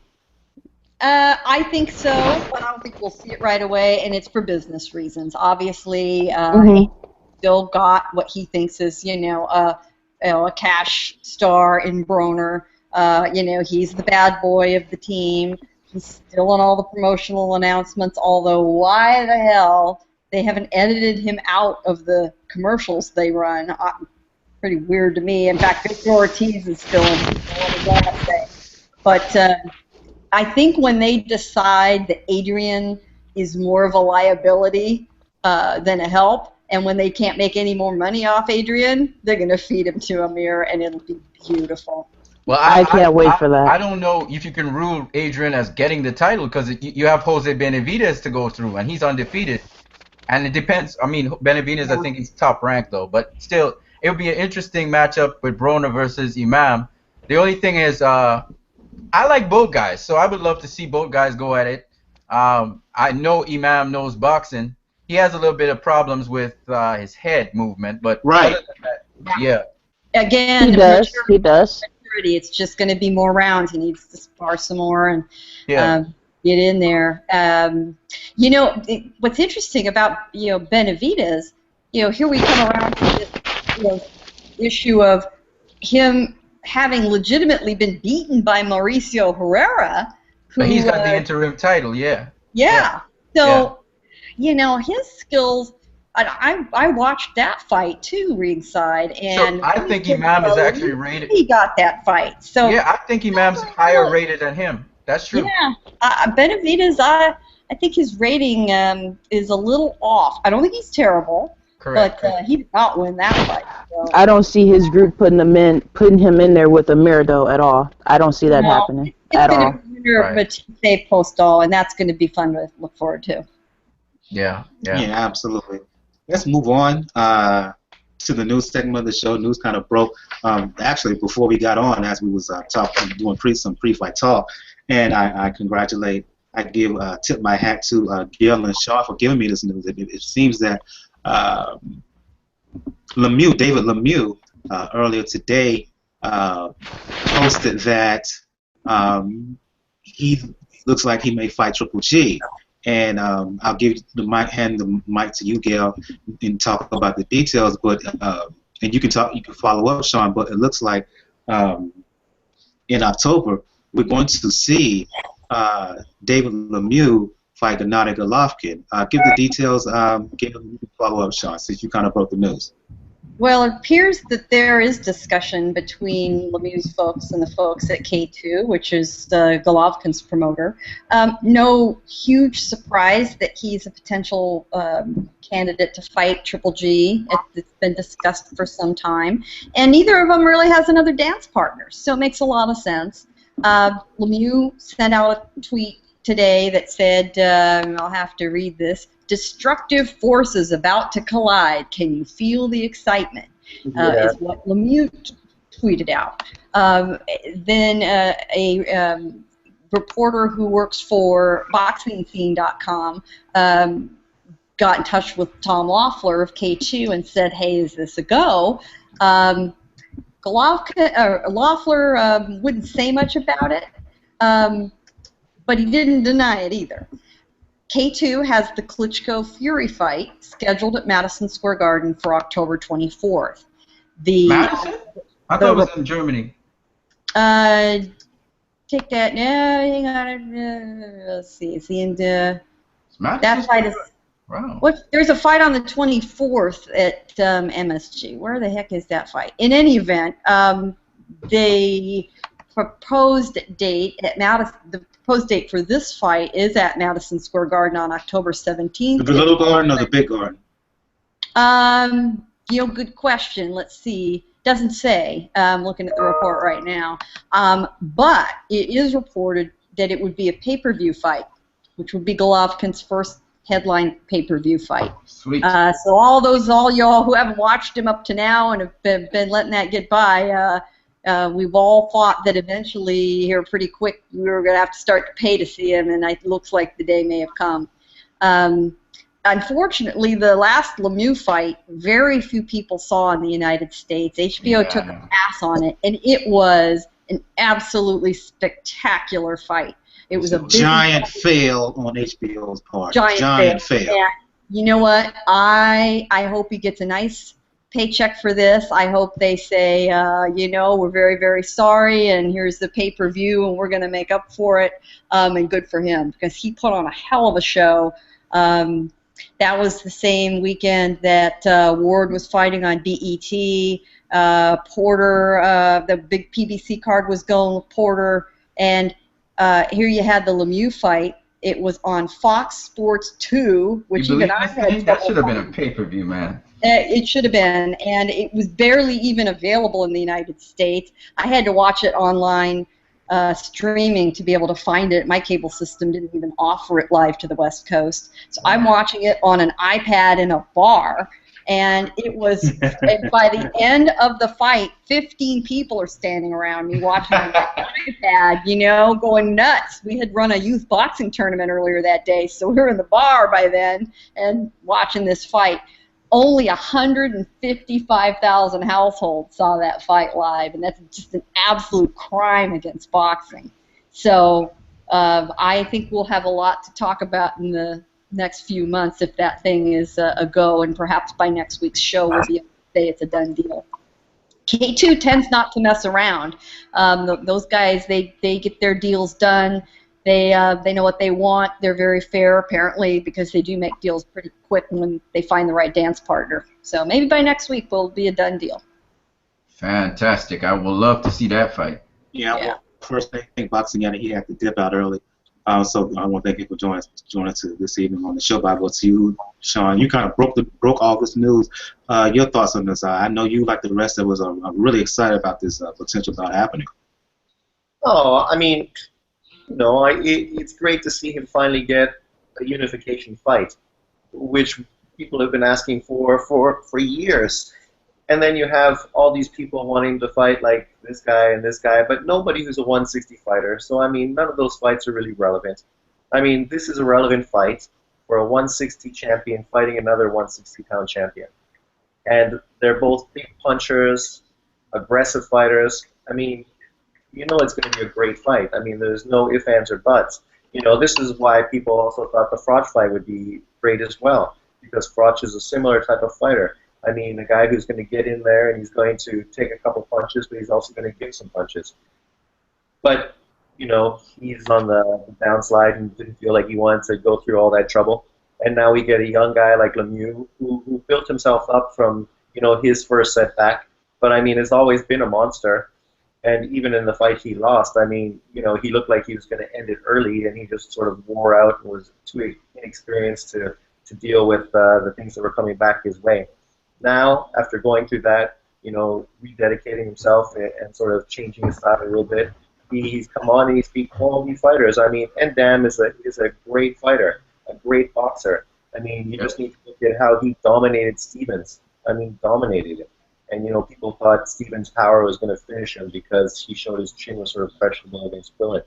And, I mean, I don't know if Stevens even landed a solid shot against him. And it shows you that, you know, the quality. I think he dropped Stevens, too. Yeah. And it shows you the quality that Lemieux has, because a lot of people sort of thought maybe it would be similar. You know, he would just get outboxed because he's never really fought a guy who's so slick and long with such a good jab. And he was able to cut the ring off, apply pressure for the whole fight, and won easily as far as I'm concerned. I mean, you know, I thought he dominated that fight outside of a couple rounds that Ndam did well. But, I mean, outside of that, I mean, he did great. And he deserves this big fight. I mean, it's good to see Oscar isn't going to, like, hold the fight back, because now is the time. Now is the time. If you put him in against his mandatory and he's going to knock him out, who cares? Everyone knows he's going to knock out his mandatory. We don't need to see that. I mean, the iron is hot now to get him into a big unification fight in New York City, which if he wins, he's the man. Yeah. Oh, yeah. All those big, the man. Yeah. You know, they don't want to, you know, I mean, Lemieux gives the performance of his life, you know, and it was the boxing tree falling in the forest. Nobody saw it. Nobody wants that to happen to him again, you know, least of which Oscar. So good on them. I hope that the rumors we're reading about are all true and we get to see this. What I think is very interesting is that you have a couple of common opponents between the two. The most notable one to me is Marco Antonio Rubio. Lemieux fought him back in 2011 and lost the TKO to Rubio. But that was when he was 22 years old. You know, fast forward now 4 years, and you know we all saw Golovkin absolutely demolish Rubio last year. But very different times of their career, 4 years apart.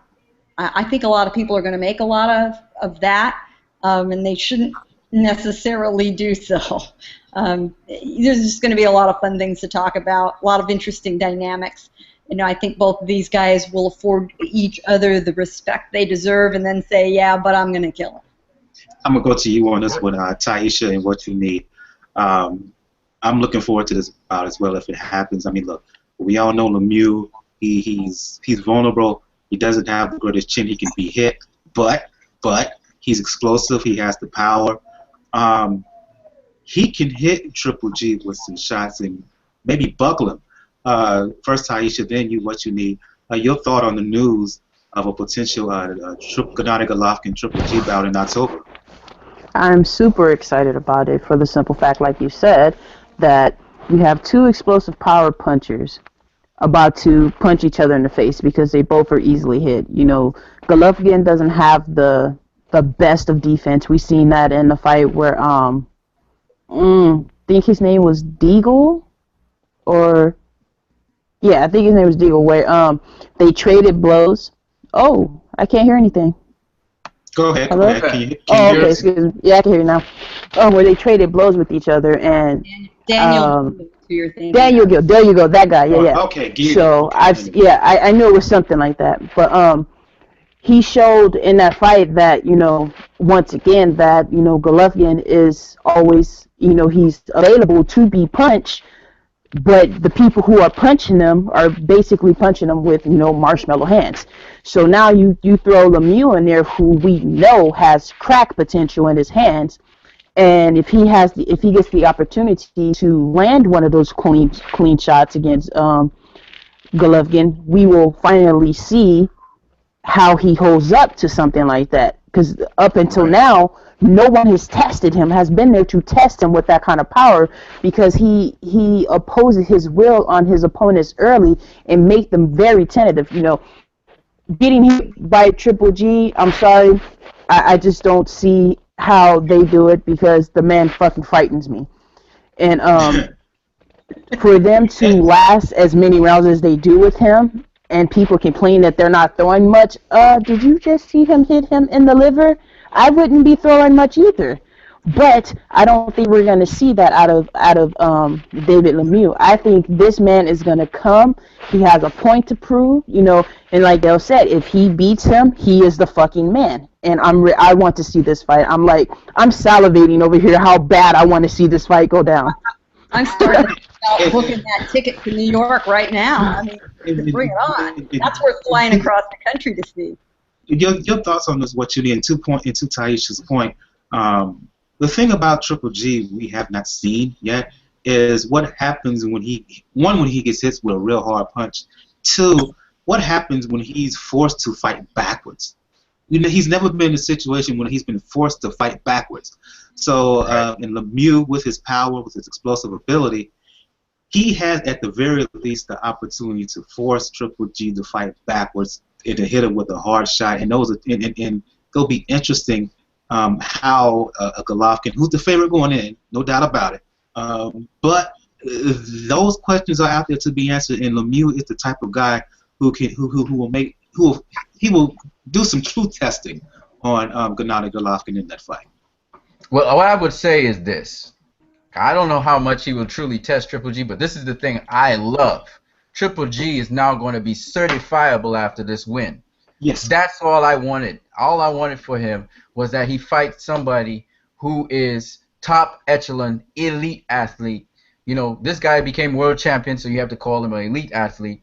So if Triple G beats him, you can't say nothing more about Triple G because he fought a champion. So for me, this is what I was hoping for, and I'm so glad. This is what I was talking about. If he fought Endom, Lemieux, I list the guys. So I'll be honest. I don't want to spoil the fun. I'm just telling you now. I believe Triple G will win this fight, hands down.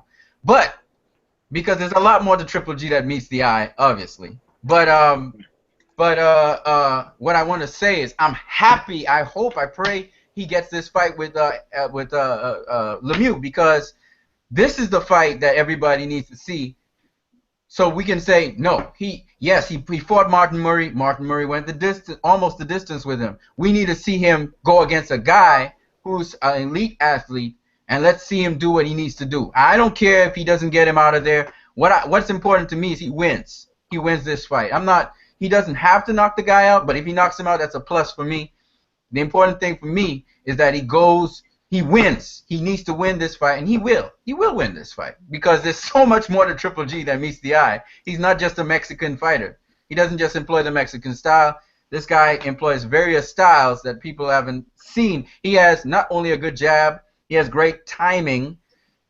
He can change up on you. If he can actually fight going backwards. If you watch this Curtis Stevenson fight, and he's tough as hell, man. That man is tough. You'll see. Let me add something to what I said, because I think what I said was mistook. What I meant by what I said is that I think. Okay, let me hold on.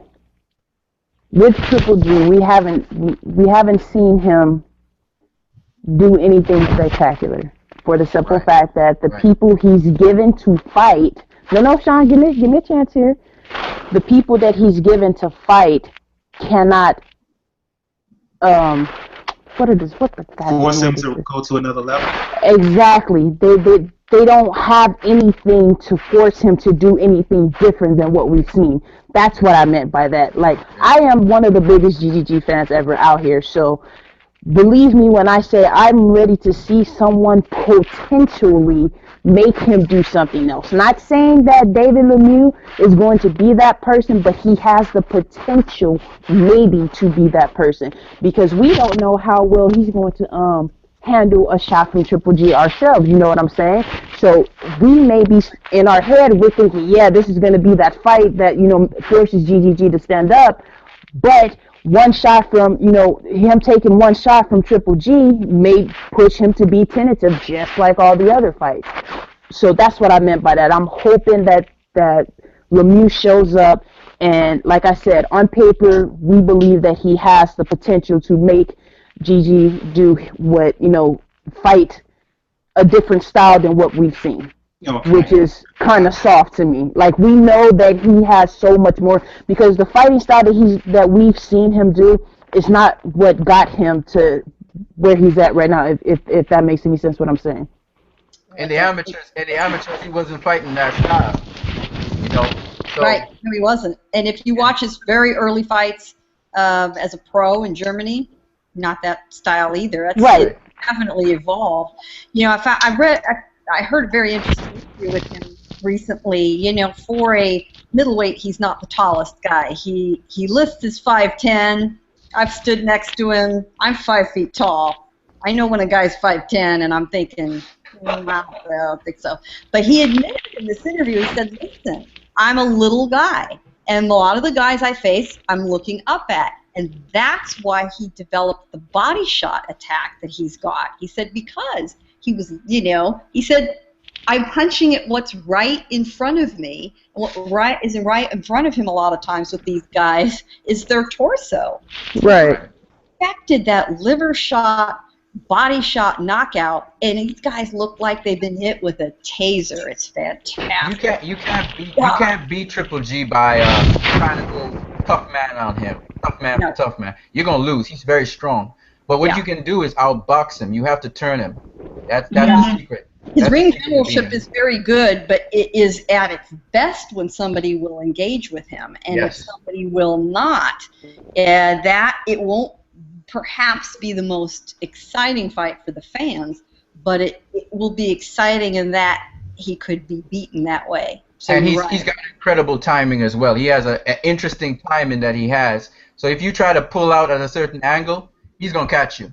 And that's what a lot of boxers get thrown all those that don't think take a shot, go back and watch the Deal fight in the 4th round where he a legitimately hard shot right on the kisser. I mean, it's one of the most perfect nose punches you'll ever see. Credit to Daniel Geale, who's no slouch. Yeah. Geale pops him. And he still hits him with the right. He didn't do nothing but piss off that evil man. Yeah. That was like evil man. Yeah. Yo, did you see the look? Yeah, did you see the look of anger and ferocity in Triple G's face when he landed his shot? He was like, "Oh no, you didn't, motherfucker!" Yeah. and it was a wrap. Trainer Andy Sanchez will laugh about it and say, man, he's like Jekyll and Hyde. He scares the shit out of him because outside of the ring, he is the nicest man on the planet. And he gets in there and he's a different person. He's one of those people who can compartmentalize. And a lot of people who can do that are either wildly successful or they're psychopaths. I mean, it's one or the other. I think he's a bit of both. I think he has natural power too. The thing about him is he doesn't really have to put a lot of power into his shots. His hands are heavy, so he can concentrate on technique. Yeah. He's got crazy technique. And when he can punch in the gym, in a pure way with all the skills on display, he's one of those guys that can punch right up from the feet, full body weight behind it, and boom, it's a thing of beauty. If you've ever watched him, I have a video up on YouTube of this, and a lot of people do. He has the aqua bag, punching bag in his gym. It looks like your typical speed bag. It is aqua blue. It's filled with water. That thing is as hard as hitting a brick. And he hits it like it's a bag of marshmallows. It's insane. Go look for aqua bag video. All of you watching, I recommend highly. And it's attached to a rope on the ceiling, and so it swings, depending on the angle he's hit it at. So it gives him a very different workout. But when I realized, it's like watching him punch a concrete bag.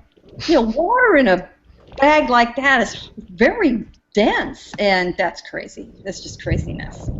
I think Lemieux, I hope he's got a very bold attitude going in, because otherwise he's got a lot to be scared about. But he punches hard though. He punches. He does. But he has to use. It's an ideal matchup. It really is. He has to use his feet to create angles to make Triple G step in a way he's not used to stepping to attack an opponent. The question is he able to do it consistently?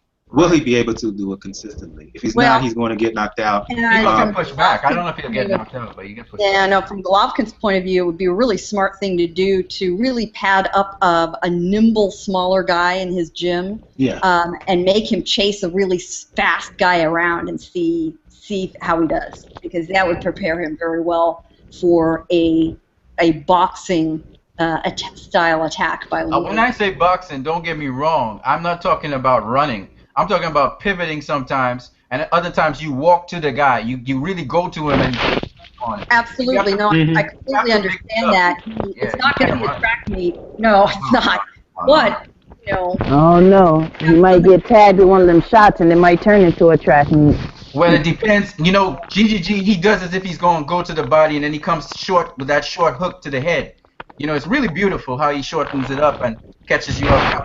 Well, that's the beauty of having that body shot arsenal, because nobody wants to get hit with that. Nobody. They see that coming and think, oh, shit, you're worried about that. Suddenly down because he's smacked in the head.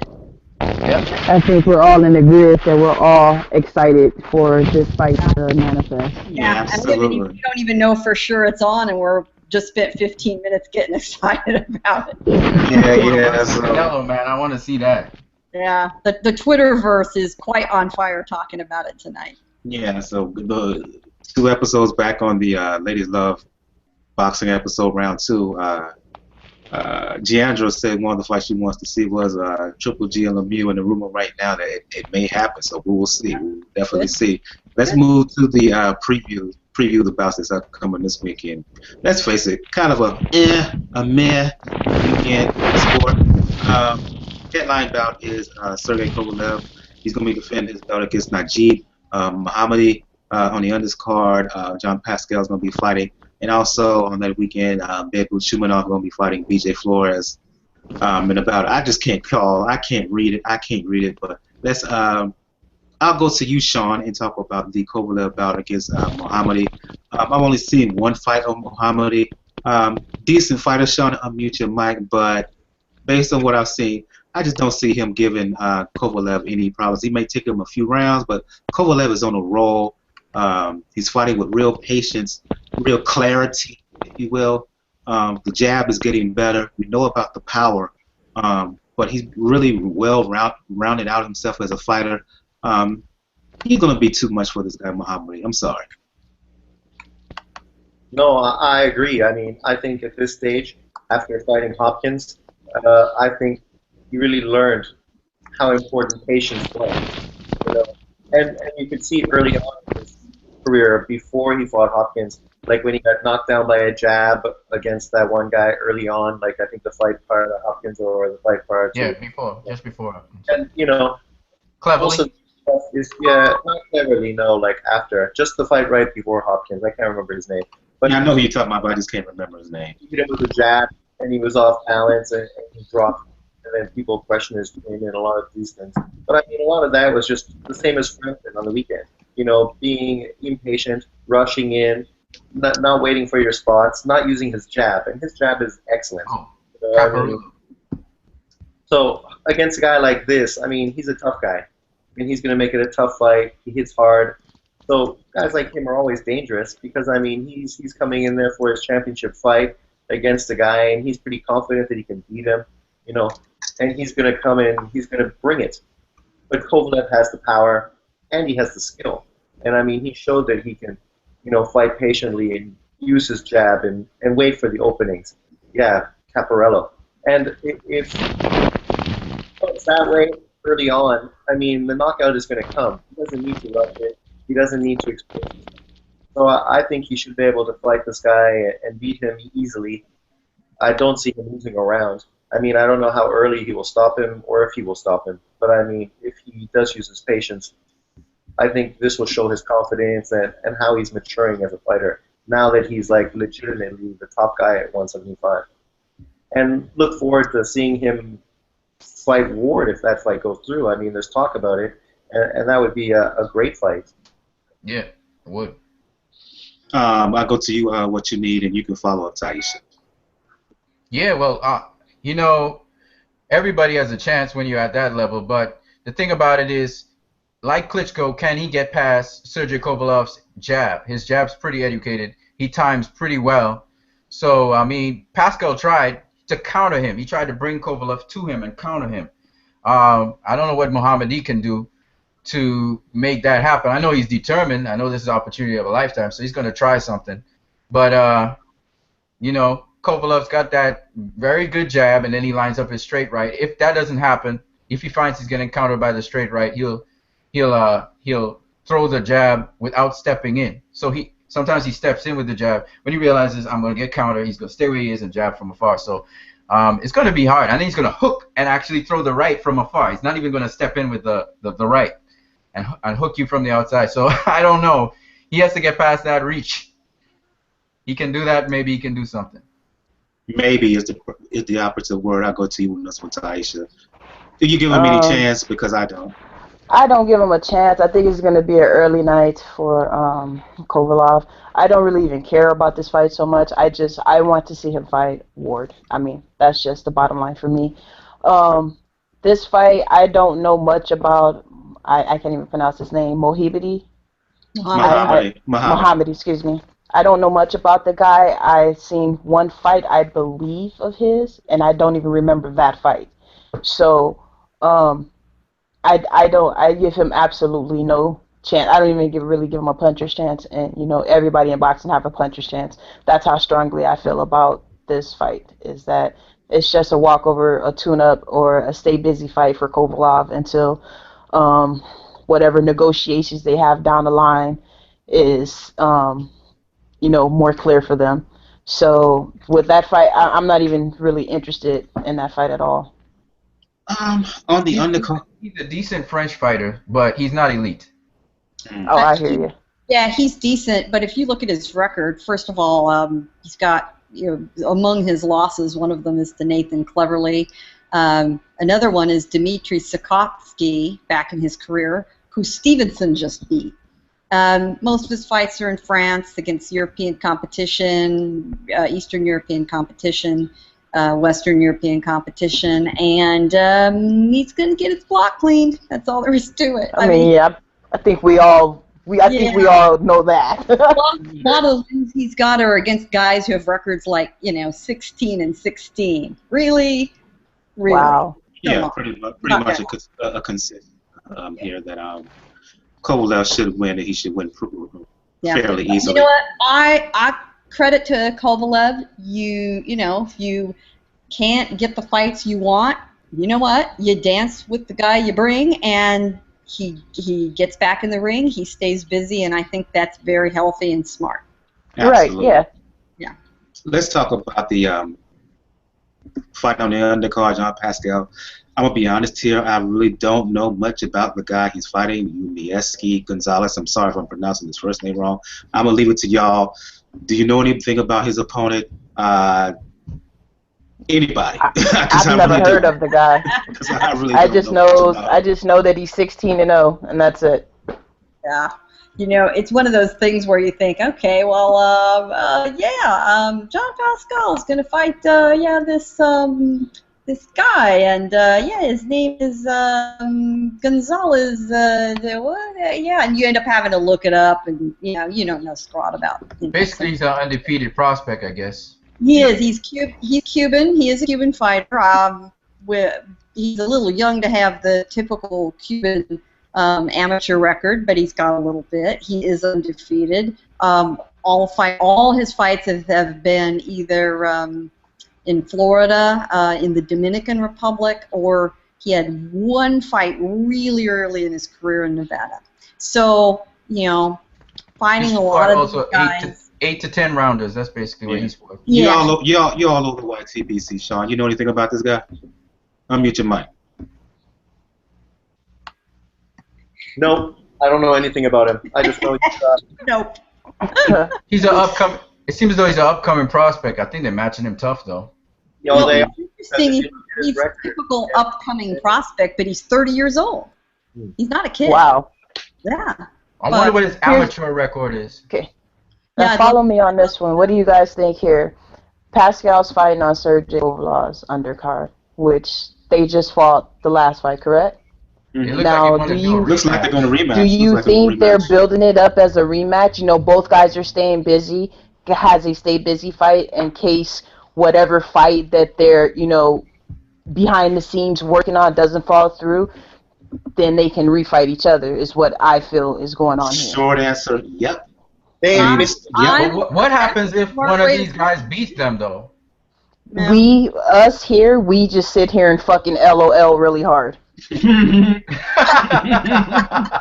mean, neither one of these guys should lose to who they're fighting on this card. But if they do, we all should just go to, call up Chavez Jr., go get some fucking carnitas, some Krispy Kremes, and all LOL at the same goddamn time, because that'll just be too funny. When you've got a Cuban fighter, your fundamentals are all really sound in their general. I know, but I mean, Pascal, I don't know. Very smart call on your part, Taisha. I didn't even think about it. I don't think, Pascal is certainly not Kovalev's first choice, but with his attitude, it's, if I can't get the fight I want, I'll get the fight I need to get back in the ring. Exactly, and make some money. Because everyone thought that fight between him and Kovalev was a good fucking fight, and he had a chance to beat him. And the thing is, what options are there out there for Kovalev? I mean, look, they're talking about war, but that's the end of 2016. The fight with Stevenson, they're having all kinds of problems making that fight. What other book fight out there is out there for a Kovalev outside of Shumanov? He's not ready. Shumanov, they got bad blood. Stop it. There's plenty of fights out there. Your words when that happens. I'm just telling you right, Mike. There's plenty of fights out there for him, but they're not the ones that's going to help his career. They're not the ones that are going to cement his fans to keep in his fan base. They're not the ones that's going to make him the money. Nobody's going to want to watch him fight what's the dude's name? Babu Shumarov, the dude that lost to Hopkins. Nobody wants to see that. No, I'm talking about the young prospect Shumanov. Oh, okay. No, I'm thinking Bertabiev. I'm sorry. Bertabiev. I'm sorry. Oh, okay. Because you said Shumarov. I was like, isn't that the guy that lost to Hopkins that got knocked down by Hopkins? My apologies. I got the two confused. I'm thinking Bertabiev. Oh, okay. I said the Bertabiev, but he's not ready quite yet. He's not ready quite yet, no. So I wouldn't mind watching Other than Pascal Kovalev again if nothing rematch, bigger happens. yeah, Pascal Kovalev rematch. That's the real only thing out there. Exactly. Russia. Yeah. Huh? Jürgen Bräumer in Russia. No, I don't know who that is. Bräumer, he holds a WBO version at 175, but nobody knows him. He looked good in his last fight. But still, nobody knows him. Are you the only person who watched the fight though? Oh, Jürgen Bräumer. He's the guy Yeah. he's the regular champion. Mm-hmm. Yeah. That might be a good fight. You know, sometimes, you know, how Perug came on the scene was because he fought Danny Jacobs, so you never know. Yeah, but again, That's the nobody thing. knows him. In Kovalev, he's not gonna make any real money in that fight unless he fights on the road. And I don't even think that's enough. That's the thing. I'll tell you who I'd like to see him in. Fonfara. Fonfara. Thank you very There much. you go. There you go. I totally forgot about him. My bad. There you go. I wouldn't mind seeing the Fonfara fight either because I also wouldn't mind if he needs a make-work fight kind of fight. Give Isaac Chilemba a shot. He's certainly earned it. Chilumba, yeah, Chilumba. I forgot all about Fonfara. My mistake. That's, Rated higher on the list, so he'd knock out Chilemba though. But Chilumba, you think would. he's ready for that though?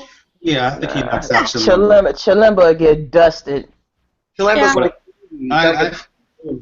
Yeah. But Chilimba said he's ready for Kovalev, so you know how I mean, anyone, you're a boxer, you're supposed to put yourself out like that. You can say you're ready for fucking Jesus Christ to come back, but you're really not. But I'll tell you, because of Fonfara's last performance, that'd be a damn good fight, and I think people would be very interested to see. That's a big error. I forgot all about him. The way he destroyed Chavez and the way he was really competitive against And Stevenson. you know what? I forgot all about it. Here's my proposition for that. Do it in Chicago, where Fonfara's got that. Where he's from, exactly. Wonderful, Yes. great, bring a good high-level fight, you know, somewhere other than New York, Vegas, and LA, like we always talk about. Oh, God. For everybody. Love it. Let's talk about this last bout here with Shumanov.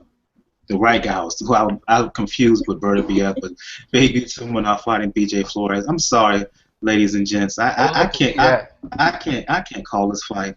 I'm a fan of BJ Flores. I know he can box. But the problem is I don't know his mental state. Is he more invested in being an announcer? In being an announcer, which he's really good at, or is his heart still really in doing what he has to do to be the best that he can be as a fighter? You don't know. If he's fully invested as a fighter, he can beat Shumanov. But if he's not, yeah. That's why I think he's gonna beat Shumanov, because he's got the skills. I think he didn't get the decision with the other fight in Australia, so I'm looking forward to seeing him do his thing. And speaking of Shumanov, does he have a trainer yet, or is he still training himself? He training himself, probably. Really? No, he has a trainer. It says, I saw it on Twitter. It said with new changes to his camp and a new trainer, et cetera, but still, I don't think that. I didn't even know this fight was a thing. Flores, man. I think they're feeding him. I don't know. This is one of those toss-up fights where first off, I don't really care, and then second of all, I don't know, man. It's just one of those fights where it's like. It's just a really Pretty odd much. fight to me. I mean, you know, Flores is 36 years old. He hasn't had a fight in a year. You get real rusty if you're, you know, up at that age and not getting in the ring. Honest to God, I don't even get this one. But, you know, I kind of don't get Malignaggi going back in the ring either, which we'll talk about next week. Isn't Sergio Mora fighting this weekend too? Oh God, please stop. Right. Mora versus Danny Jacobs, I think. That's actually next week. Oh, that's next week. All right. Oh, okay. Yeah. You know, guys, you do have a good gig. I mean, Flores, you know, has the level of his, you know, broadcasting assignment isn't quite the level that Paulie's got. Paulie is working his ass off. He goes and does, you know, work for Sky Sports in Great Britain. He's working here. He's everywhere. Why in the world would you screw that up?